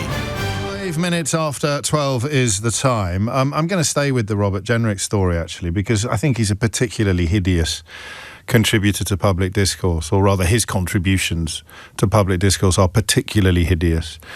The first time you heard of him was probably over that property sort of business that he conducted with Richard Desmond, the former owner of the Daily Express. But what I'm told is that he didn't used to be this kind of politician. I don't know whether you find this stuff as interesting as I do. The question of whether or not the man complaining about the colour of people's faces in a town he doesn't inhabit, while inhabiting a town where everybody is the same colour as him, whether or not he was always like this and pretended not to be. So I think David Cameron was sincere in his sort of flabby bonhomie. You know, his hood, what was it, hugger hoodie, hugger husky? I forget. I think it was both. I think he was sincere. An existence of extraordinary privilege. But I don't think that he was quietly hating while publicly having to make speeches about community and diversity and even net zero, actually, but we don't need to bring that into it. I think that David Cameron, and therefore the people that were around him in his party that he knew best, I think that they were, I'm going to say decent, and you'll get cross with me because of austerity, but I don't think that they were bigots. I don't think you would rise in that party if you were a bigot, either in public or in private, because if you were doing it in private, they'd know. That's what the whips do. But some people would have got through the net. And by the time Boris Johnson ended up in Downing Street and got rid of everybody in the parliamentary party prepared to tell the truth about anything, I don't know why, but Robert Jenrick is now holding up a wig at the Conservative Party conference. Should we have a listen to why? Because, no, let's not have a listen to why. Because attacks on judges, if that is indeed what he's engaging in, have a very, very long and hideous history in democracies. Anyway, I digress, because we're talking about him having a go at black people now, not having a go at judges. I look at the sort of vista, if you like, of public opinion and public discourse. And I look at what people like Jenrick are doing now. The last caller was brilliant, wasn't he? Just trying to, and a previous caller saying, trying to eat Reform's lunch or trying to eat Nigel Farage's lunch. And I wonder whether they've always been like that, or whether, so when were they biting their tongue? Are they doing it now? Are they getting up in the morning and thinking, I'm going to make a speech to a Conservative Party group later, I'm going to complain about all the black people in town? And then 5 years previously, they would never have dreamed of saying that in public or in private. So I don't know, and I don't particularly care. But the authentic Bob Jenrick, was he the one complaining about black people, or is the authentic Bob Jenrick the one who was happy to serve and to join a party led by David Cameron? I'm always fascinated by that. I'm always fascinated. Some people don't believe in anything, of course. Anything at all. They're the worst in a way, because they'll blow in whatever way the wind pushes them. But some people, of course, know that their beliefs, their private beliefs, are currently unacceptable, and they're waiting for the moment where their private beliefs can be publicly articulated. I don't know which one he is, and I'm not even asking you which one he is, because I'm too busy asking you what you think he meant when he complained about a lack of integration because he didn't see any white faces. Who is he complaining? Is he complaining about white people not moving to Handsworth? I've got a feeling that he isn't. Spoiler alert. He's complaining about people he knows to be detached from or not engaged in British life. Spoiler alert, he wouldn't have the Scooby-Doo about that. So what is he actually saying? What do you hear when you hear a shadow justice minister, especially if it's your part of town, your part of the country, your neck of the woods? What do you hear when you hear him saying, I went to Handsworth and I didn't see another white face. That's not the kind of country I want to live in. Catherine is in, guess where? Handsworth. Catherine, what would you like to say? Hello, good afternoon. Hello, Catherine. Hello. I was rather flabbergasted when I heard those comments this morning. I was watching the news, and I'm thinking, I wonder which part of Handsworth Mr. Jenrick went to. Because I've lived in Handsworth for 32 years. I've been in this country for 45. I'm from the French Caribbean. Obviously, I am black from the French Caribbean. But I do have white friends who live in Handsworth. What? Yeah. What? I have neighbors. I have neighbors across the road who are white. Of course you do. Yes. Yeah. And so I don't know, which part of Handsworth that he went to. I think it goes to a different school, Catherine, the part of Handsworth that he went to. What do you think his intention is when he makes comments like this that from from looking out of your front door, it's not true? What do you think he's trying to achieve by telling these lies? Well, I think that, as the other gentleman said before, it's about eating Nigel Farage's dinner. And, trying to get votes for the Conservative Party. But surely we don't want him to divide the country, because that's definitely not productive. Tell me a bit about Handsworth. I mean, it's changed in the 33 years that you've been living there, I presume. We can see, okay, there is a main road, which is Soho Road, and I must say that it has changed a lot, and it is predominantly the shops are predominantly, Asian shops, but that reflects, the sort of demographics that you have in the area. Like Hounslow. But there are other shops as well. There are Caribbean shops as well, even in the minority. But yeah, it has changed a lot. But you see, okay, we do have a lot of, Polish people from Eastern Europe in the area. You see Caribbean people that you see as well. You see, a lot of, Asian from, Pakistan, India. It has changed, but we live peacefully. So what you're describing to me, a big city in the Western world. Yes. Really, aren't you? Yeah, absolutely. A big city in the Western world, and a city that has roots in Windrush and in Commonwealth diasporas, not in your case, given that you're from the French Caribbean, but an awful lot of the people that you've just described would have come from families who came over as part of the with very British identities and came over as part of the consolidated effort to rebuild the country after the Second World War. I know Handsworth a bit. I mean, I know it's got a big Caribbean. Can I read you something? This is from a professor of law at University College London. He's put it up on his LinkedIn. Someone's just brought it to my attention. Robert Jenrick, I was born and raised in Handsworth. Let me tell you something about it and why I'm so proud I grew up there. You are right, it is a diverse and multicultural place. I went to school with white kids and kids from all over the Commonwealth, including India, Pakistan and the Caribbean and beyond. Many of them coming here because their families had deep links to Britain. My grandfather, for example, was a Sikh junior commissioned officer who fought in the war for the British Indian Army. Having come here, they also contributed. West Indians worked in the munitions factories during the war, and many Indian communities, including my own, helped with the rebuilding effort after the war by working in the foundries. It isn't through just the history that matters. Handsworth was a community where, for all the diversity, people and the communities to which they belonged worked hard, treated each other with respect, tolerance and an attitude of trust and goodwill, despite many having to face poverty, unemployment and discrimination. These are the values, British values, that I grew up with and love. You don't know anything about what it means to be British. He's right. Pretty strong stuff. Absolutely, because my husband's family is from Jamaica. They came here as part of the Windrush, generation. Yes. And they have integrated well. I have integrated wherever I've lived. I've lived in Warsaw before I lived in Handsworth. And wherever I went, I integrated. I made sure that, I talked to my neighbors. Anybody is welcome through my front door. My children, I've got friends of every color, and, I have taught them the one thing is do respect people. You respect people, you live in peace. I hope so, and I hope you're right. I recognise the world that you describe. Catherine, thank you. That point there, isn't it?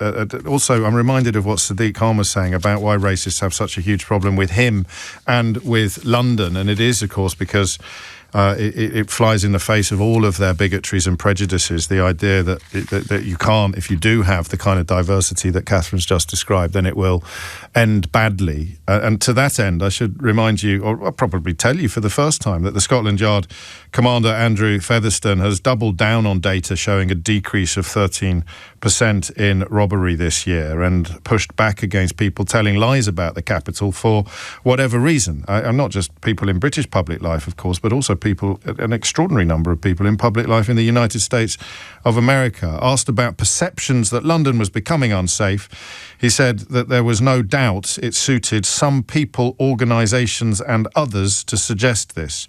When you look at the actual facts, he said, that is not true. Farage had, of course, described some of the statistics released as unbelievable. So Nigel Farage calling the police liars, while the police deal with the actual statistics and, of course, run towards the trouble that the rest of ourselves tend to run away from. A remarkable illustration of the bigger picture, if you like, and a reminder of what Catherine just described. Diversity, they hate diversity, actual diversity, because it flies in the face of their racial supremacy theories. 12:16 is the time. James O'Brien on LBC. 17 minutes after 12. Extraordinary, really, to reflect upon how many people who claim to be patriotic go along with foreign depictions of our big cities as unpleasant or dangerous. There's crime everywhere, but you would take your chances in London or Birmingham long before you'd take your chances in a lot of American cities, any American city practically. And yet on it goes, with British politicians, most obviously Farage, joining in with attempts to malign our cities, to malign our politicians, to malign our mayors, especially ones who look like Sadiq Khan, you'll find. Donald Trump has a particular problem with the Mayor of London. But it is to Birmingham that honest Bob Jenrick decided to turn his attention and complain about the fact that when he was wandering around Handsworth making a film that featured exclusively white people, he didn't see any white people. I'll say that again in case you think you misheard. You can, of course, always rewind live radio on Global Player, but honest Bob Jenrick went to Birmingham to make a film about litter, and he complained that he didn't see any white people while making a film that didn't feature anybody who wasn't white. I mean, there are moments, aren't there, where you sort of are just faffing about in the studio, describing stuff, waiting to talk to Kasim, who's also in Handsworth, Ray, who's up on Merseyside, maybe you next. And you sort of think, this isn't normal. This isn't normal. You've made a film and everyone in it is white, and you've gone out for dinner and told all the Conservatives at that dinner that you didn't see anyone white when you were in Handsworth. Now, even if that were true, that you didn't see anyone white when you were in Handsworth, so what? You have no knowledge, no insight, no understanding whatsoever of what their personal lives involved. You don't know what Catherine's been doing for the 33 years she's lived there. You have no clue about the lives of the people that you have seen who are apparently not white. But you have enough evidence to conclude that they are not integrated. And when a journalist asks you what the hell you're talking about, you accuse him of somehow inciting terrorism, a black journalist. This isn't normal. This isn't normal. It's pretty horrible. And it's all part of the same pattern, isn't it? The maligning of our cities by foreign politicians and foreign activists telling lies about London, Robert Jenrick telling lies about Birmingham, and trying to show kinship with people who don't like non-white faces. And anyway, his commitment to integration is probably best displayed by the fact that he's chosen to live in a village where 165 of the 166 residents are white. So what's he actually saying? What are you hearing when he says these words? Kasim is in, guess where? Handsworth. Kasim, what would you like to say? How are you doing? Nice to speak to you, James. Likewise. Finally get to speak to you. Thank you. Just want to say, I've lived in Handsworth 35 years of my life. My grandfather, my mother, have lived there for 50, 60 plus years, and it's lies. That's one thing I want to say. There is a community of British white people. We've got neighbours. My grandfather came to this country 60 odd years ago. He went to the pub, and an English lady taught him how to use a knife and fork. Gosh. And still to this day, he always talks about it, mentions how he's came to this country and he's came to help because that's what he wanted to do. Based on this politician's comments, really boils down to he didn't integrate with the community. That's why he didn't see no white faces, because he spent an hour and a half there. I think he did. He's playing to his audience saying that he didn't, isn't he? Of course. And that's the thing, because if you was to flip the scale around, and if I was, for instance, a brown politician, black, white, black or Asian, and I was to go to the middle of Solihull and say, well, there's no Asian faces, they're not integrating, how would I then stand? Well, that's what it speaks to. That's why I keep asking the same question, because there's a subtleness to it, isn't there? Because what he's appealing to are people who probably balk at being called racist, and are probably fair to balk at being called racist, because they're not ever going to be, scrawling National Front slogans on local people's front doors, or they're never going to turn up even at the sort of marches arranged by massive racists. They possibly even wouldn't vote for someone who was avowedly racist, but actually they might vote for them. That's the gamble that he's taking. But the idea is that if you turned up in Robert Jenrick's village and complained that everyone was white, you would be doing something very different from him turning up in your town and complaining that nobody is white. It speaks to an idea that they have started saying out loud last year, that you can't be British, or you certainly can't be English unless you're actually white. And that's what he's speaking to, I think, when he conflates colour with integration. But in that sense, for him to think that you can't be British and of a different nationality in regards to race, this country is built on this, which we all know. I don't need to repeat it, and you hear it every day from all your callers.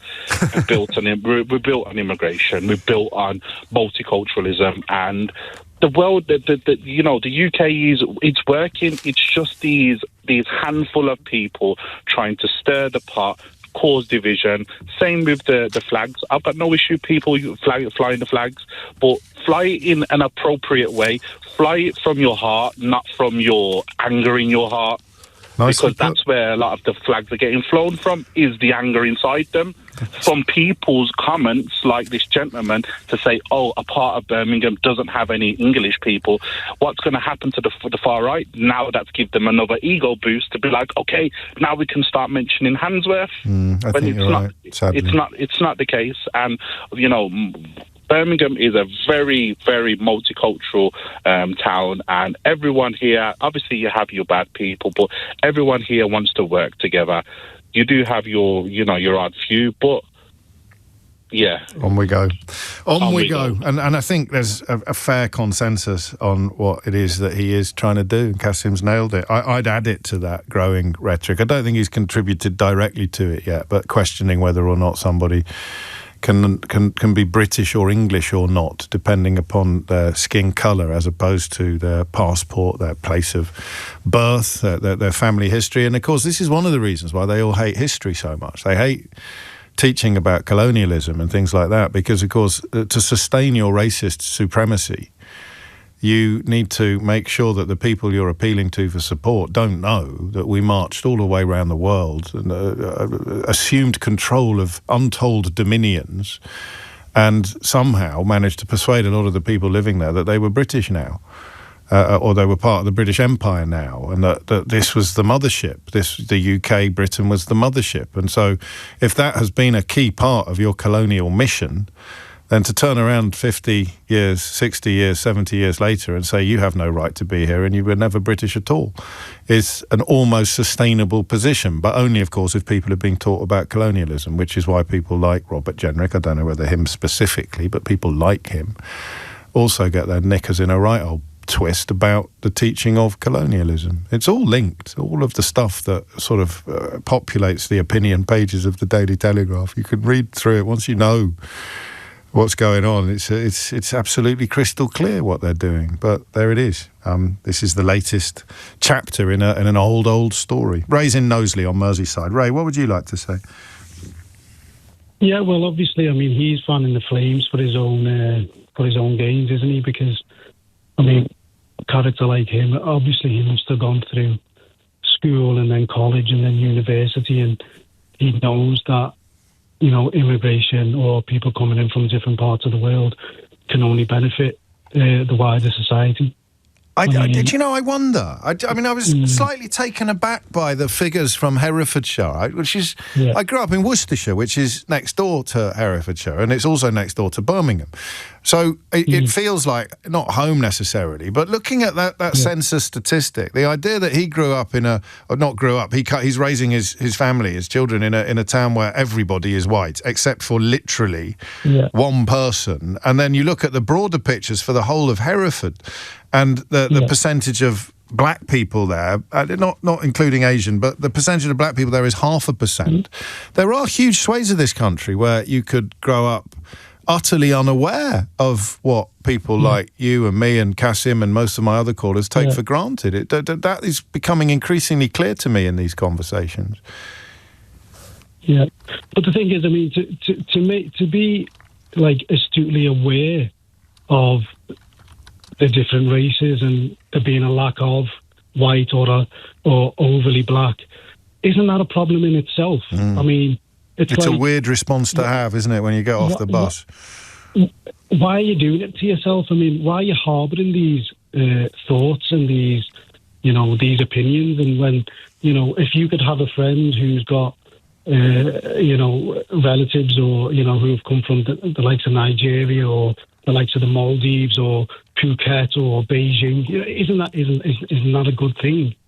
Isn't that something that you'd want to celebrate? Not for these people. Categorically not. Okay. No, it just isn't. And I mean, it is, something that has always been there, but which perhaps naively we thought might have been consigned to the sort of scrap heap in the 1970s and the 1980s. The idea that it is self-evident is simply not true. I mean, the problem. I mean, there's a million problems with racism. Of course there are, and I'm white, so I don't suffer from it at all. But it's because of the agency it gives to lies. You can't be racist unless you're a liar.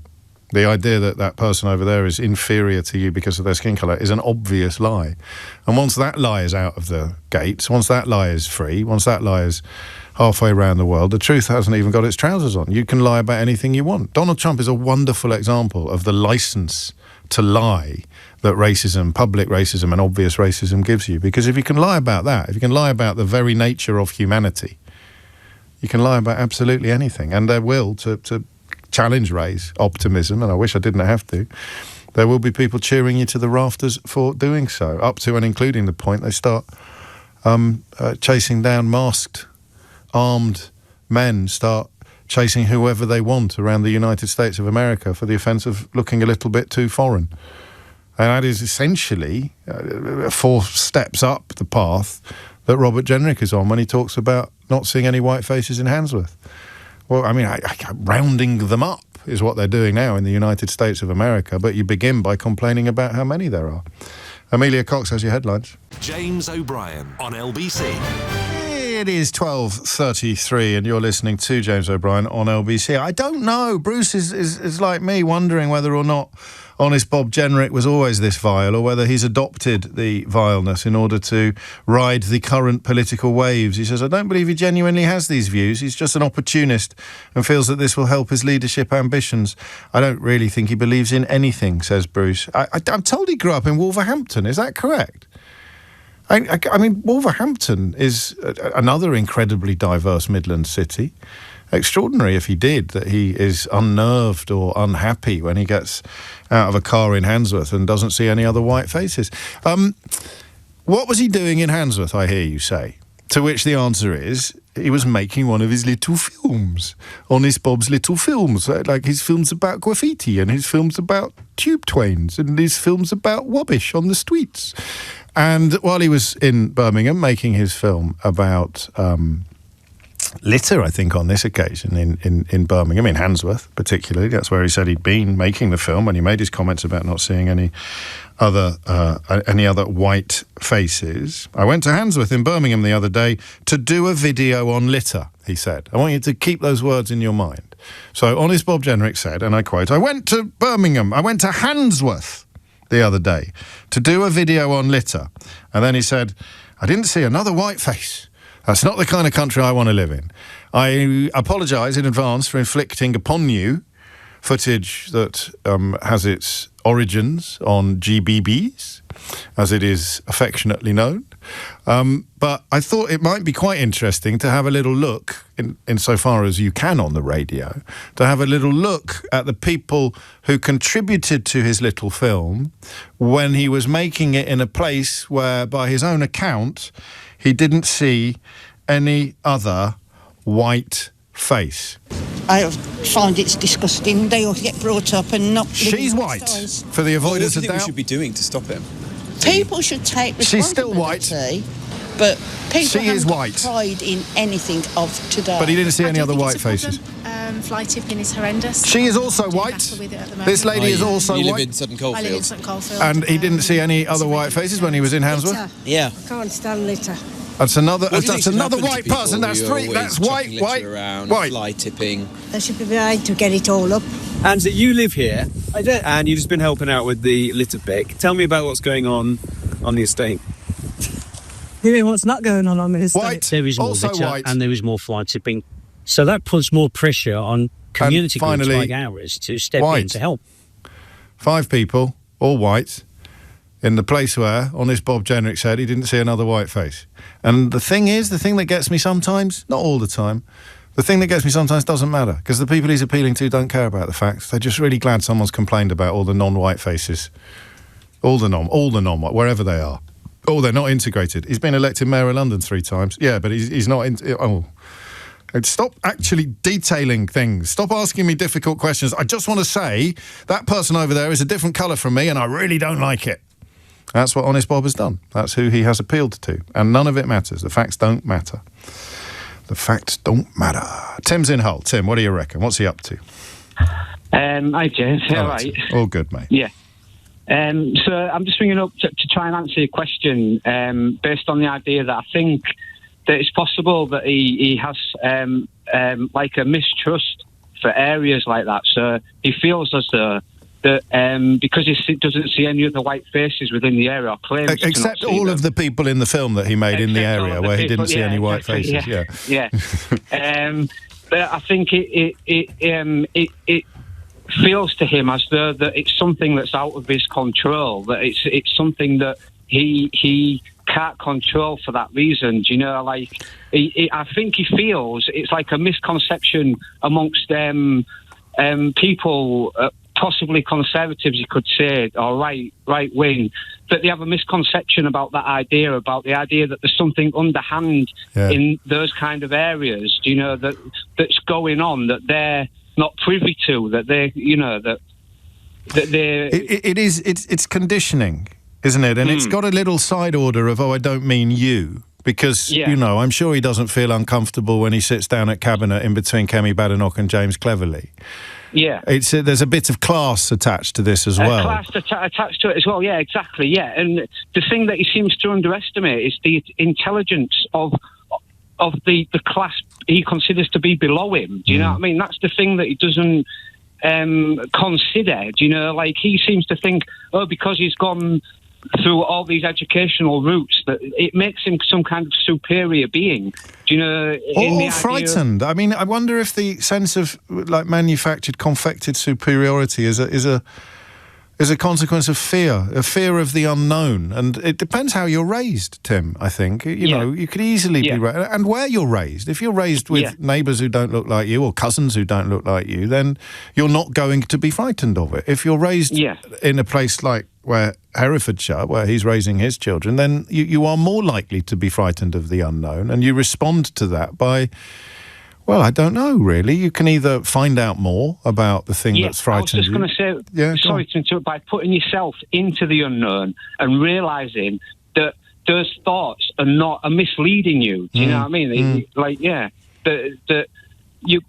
Me and my mates have always said for years that if you go to places like that, it's like the comparison between the idea of white and black or brown. You go to places like that and they'll be the first people to open their door to you, and they'll invite you in and they'll offer you food and they'll offer you comfort and they'll offer you warmth.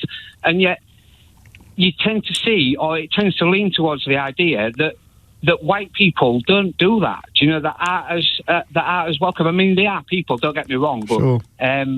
But it's like the point I'm trying to make, I think, is that it's like a misconception about that idea. Do you know, there is like an underlying misconception about.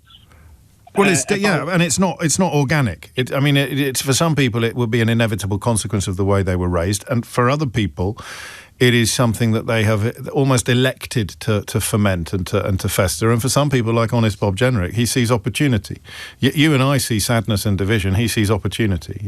He'll pile down on it. And the claims about actually being a secret fan of integration and wanting it look absolutely ridiculous when you reflect upon the reality of other parts of the country where you wouldn't see a brown face or a black face in a month of Sundays, including the place where he has, of course, chosen to live. Thank you, Tim. 20-1 is the time. You're listening to James O'Brien on LBC. Looking at his constituency, because, of course, he has the family home. Remember the detail of how many properties he owned came to light when he was found to have broken lockdown rules, didn't it? By driving in between them, I think, if I've got that right, those details right. So Tim Bale, rather splendid academic professor of politics at Queen Mary University, he's just had a look at the ethnic makeup of the entire constituency that Robert Jenrick serves in Newark in Nottinghamshire, where it appears that the ethnic minority population of its main town is smaller than the white population of Handsworth. So there is considerably less integration in the main town in his own constituency than if that's the word you're going to use to describe disparity or diversity, then his own hometown is worse.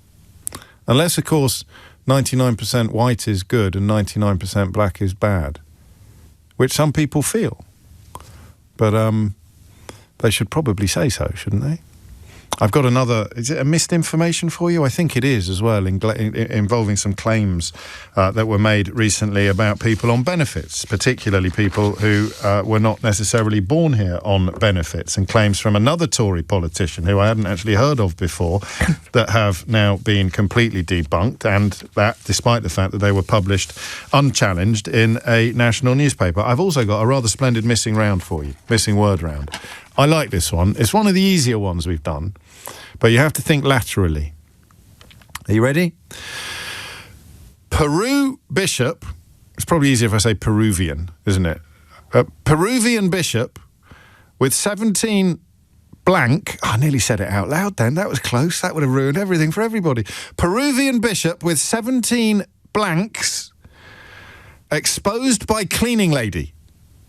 What could the missing word be in this round? Peruvian bishop with 17 blanks exposed by cleaning lady.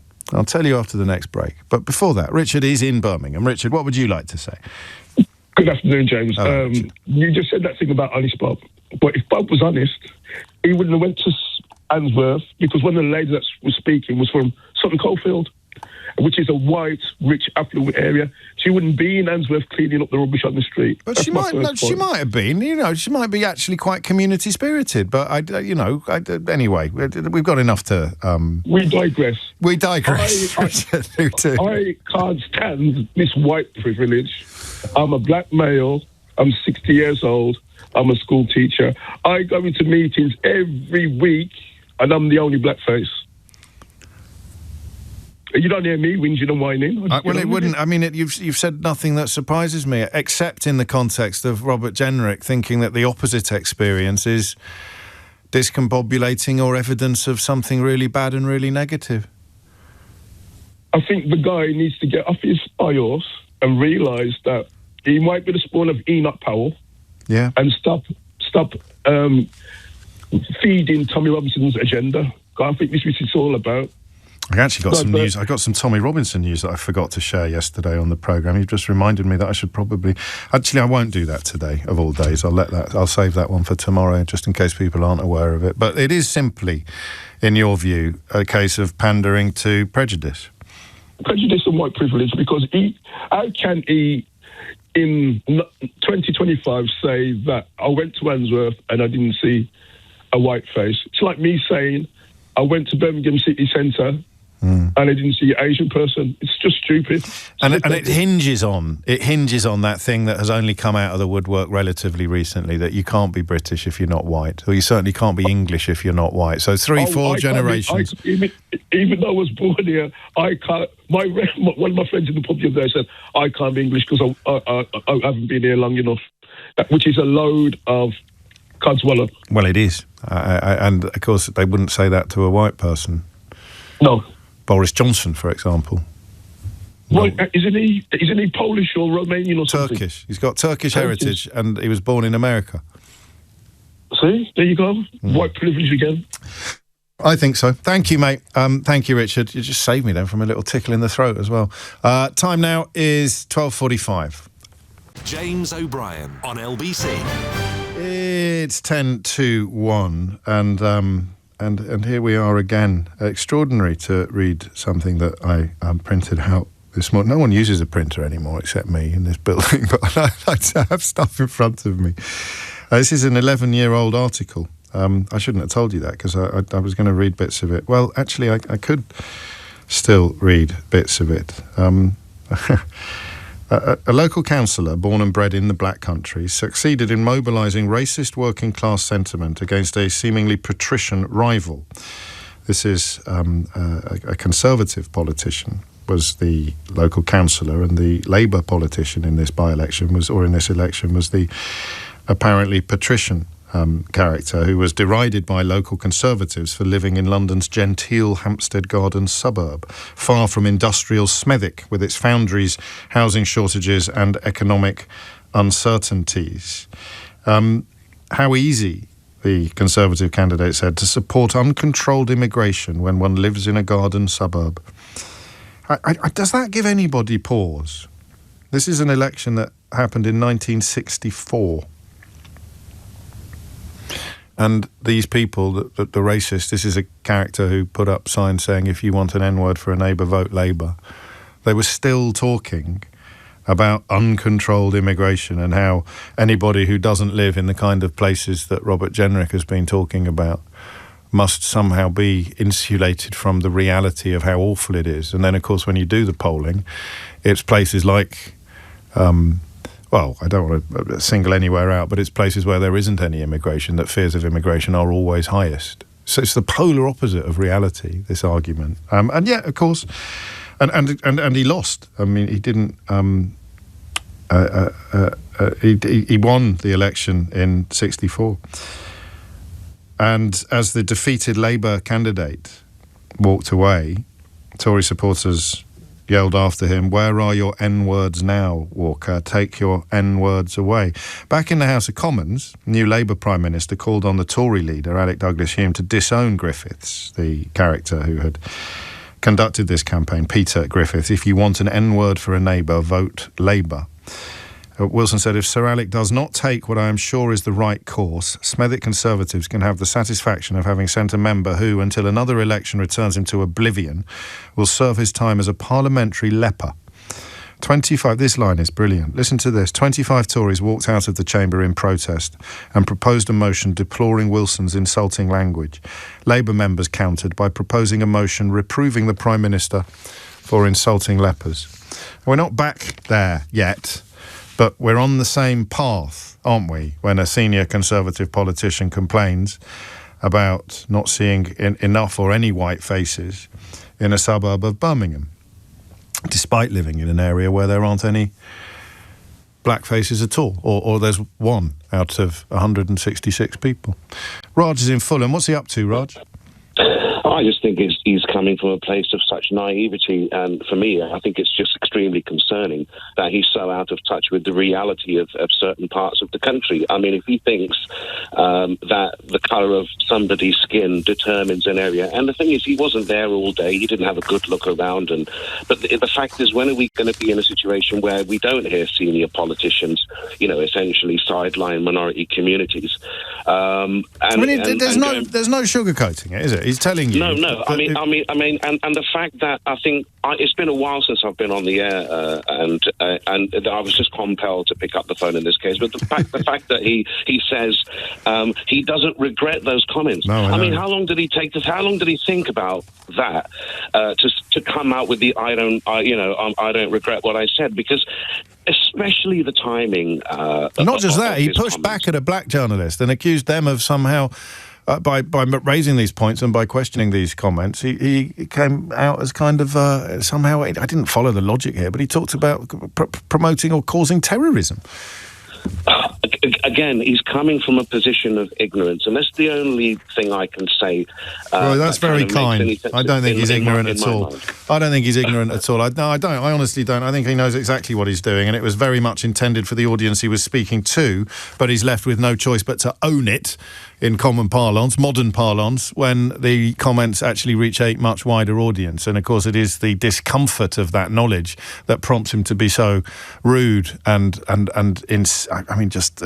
incomprehensible when pushed back by the journalist on Sky News who we heard from earlier. Thank you, Raj. A little bit of business to be attended to. Peru Bishop, I asked you earlier, with 17 blanks exposed by cleaning lady. Most popular answer? Kids, which is actually how the producer responded as well. Not correct, but kind of on the right page. The correct answer is lovers. Peruvian bishop with 17 lovers exposed by cleaning lady. There's a headline and a half. I mean, to be fair, it doesn't necessarily prompt you to read the rest of the article because it's all in the headline. Peruvian bishop with 17 lovers exposed by cleaning lady. And the Sun finally got around today to correcting an article written on July the 16th. And what I want you to bear in mind as a lover of radio is that sometimes radio presenters will get stories out of newspapers and use them to promote phone-ins, and lots of people will ring in, and the claim upon which the entire phone-in is based goes completely unchallenged because it's in a newspaper. And then months later, the newspaper issues a correction and clarification, in this case The Sun. And of course, those of us who may have mistakenly used it as a springboard into a phone-in show, inviting people to ring in and agree with sentiments built upon something that turned out not to be true, we'll never mention it again. We'll never say, oh, do you remember that phone-in we had a couple of months ago about foreign nationals claiming benefits? Turns out it was all a load of old nonsense. That never, ever, ever happened. I hope I would do it, but I can't guarantee that I would because I may not even notice. A July the 16th article stated that 1.3 million foreign nationals were able to claim benefits because they had become eligible for indefinite leave to remain. In fact, the majority of those claimants were entitled under the EU settlement scheme, while others were entitled because they had been granted refugee status. In fact, just over 200,000 were entitled because they had been granted ILR, so just out by over 1 million. And of those, some will be British citizens now. Article also claimed that a Conservative proposal to remove benefits from those with indefinite leave to remain would save billions of pounds. In fact, the proposal would not apply to those with EU settled status, those who arrived under the Ukraine visa schemes, the Afghan Citizens Resettlement Scheme, the Afghan Relocations and Assistance Policy, or on a British national overseas visa. So, I mean, wrong on every imaginable level, this article, which would have upset and exercised a lot of people. And I find you wondering what Sun journalist could possibly have written that. Answer, it wasn't written by a Sun journalist. It was written by a Conservative politician called Katie Lamb. And that only gets corrected and clarified in October, having been published in July. So the old line about the truth being, the lie being halfway around the world before the truth has got its trousers on, has rarely been more accurate than it is today. And you wonder, don't you, because there'll be an office there. She won't have just written it herself and sent it off. It goes through other people. Colleagues, Spads would have looked at it. There would have been people at The Sun who would have looked at it, and nobody anywhere in that process went, can we check this is true? Can we just double check the numbers? I wonder why. That is it from me for today. If you missed any of today's show, you can listen back on Catch Up on Global Player and on the LBC app, where you can stay up to date on all the top stories and opinions. You can put your news categories in the order you want. You can pause and rewind live radio and listen to a range of podcasts, including this week's Full Disclosure with the His Eminence, Sir Jamie of Oliver, one of my all-time favourite interviews, that. And don't forget, you can pause and rewind it. Download the official LBC app for free from your app store now. Tom Swarbrick will be with you at 4 on LBC, but now it's time for Sheila Fogarty. James O'Brien on LBC.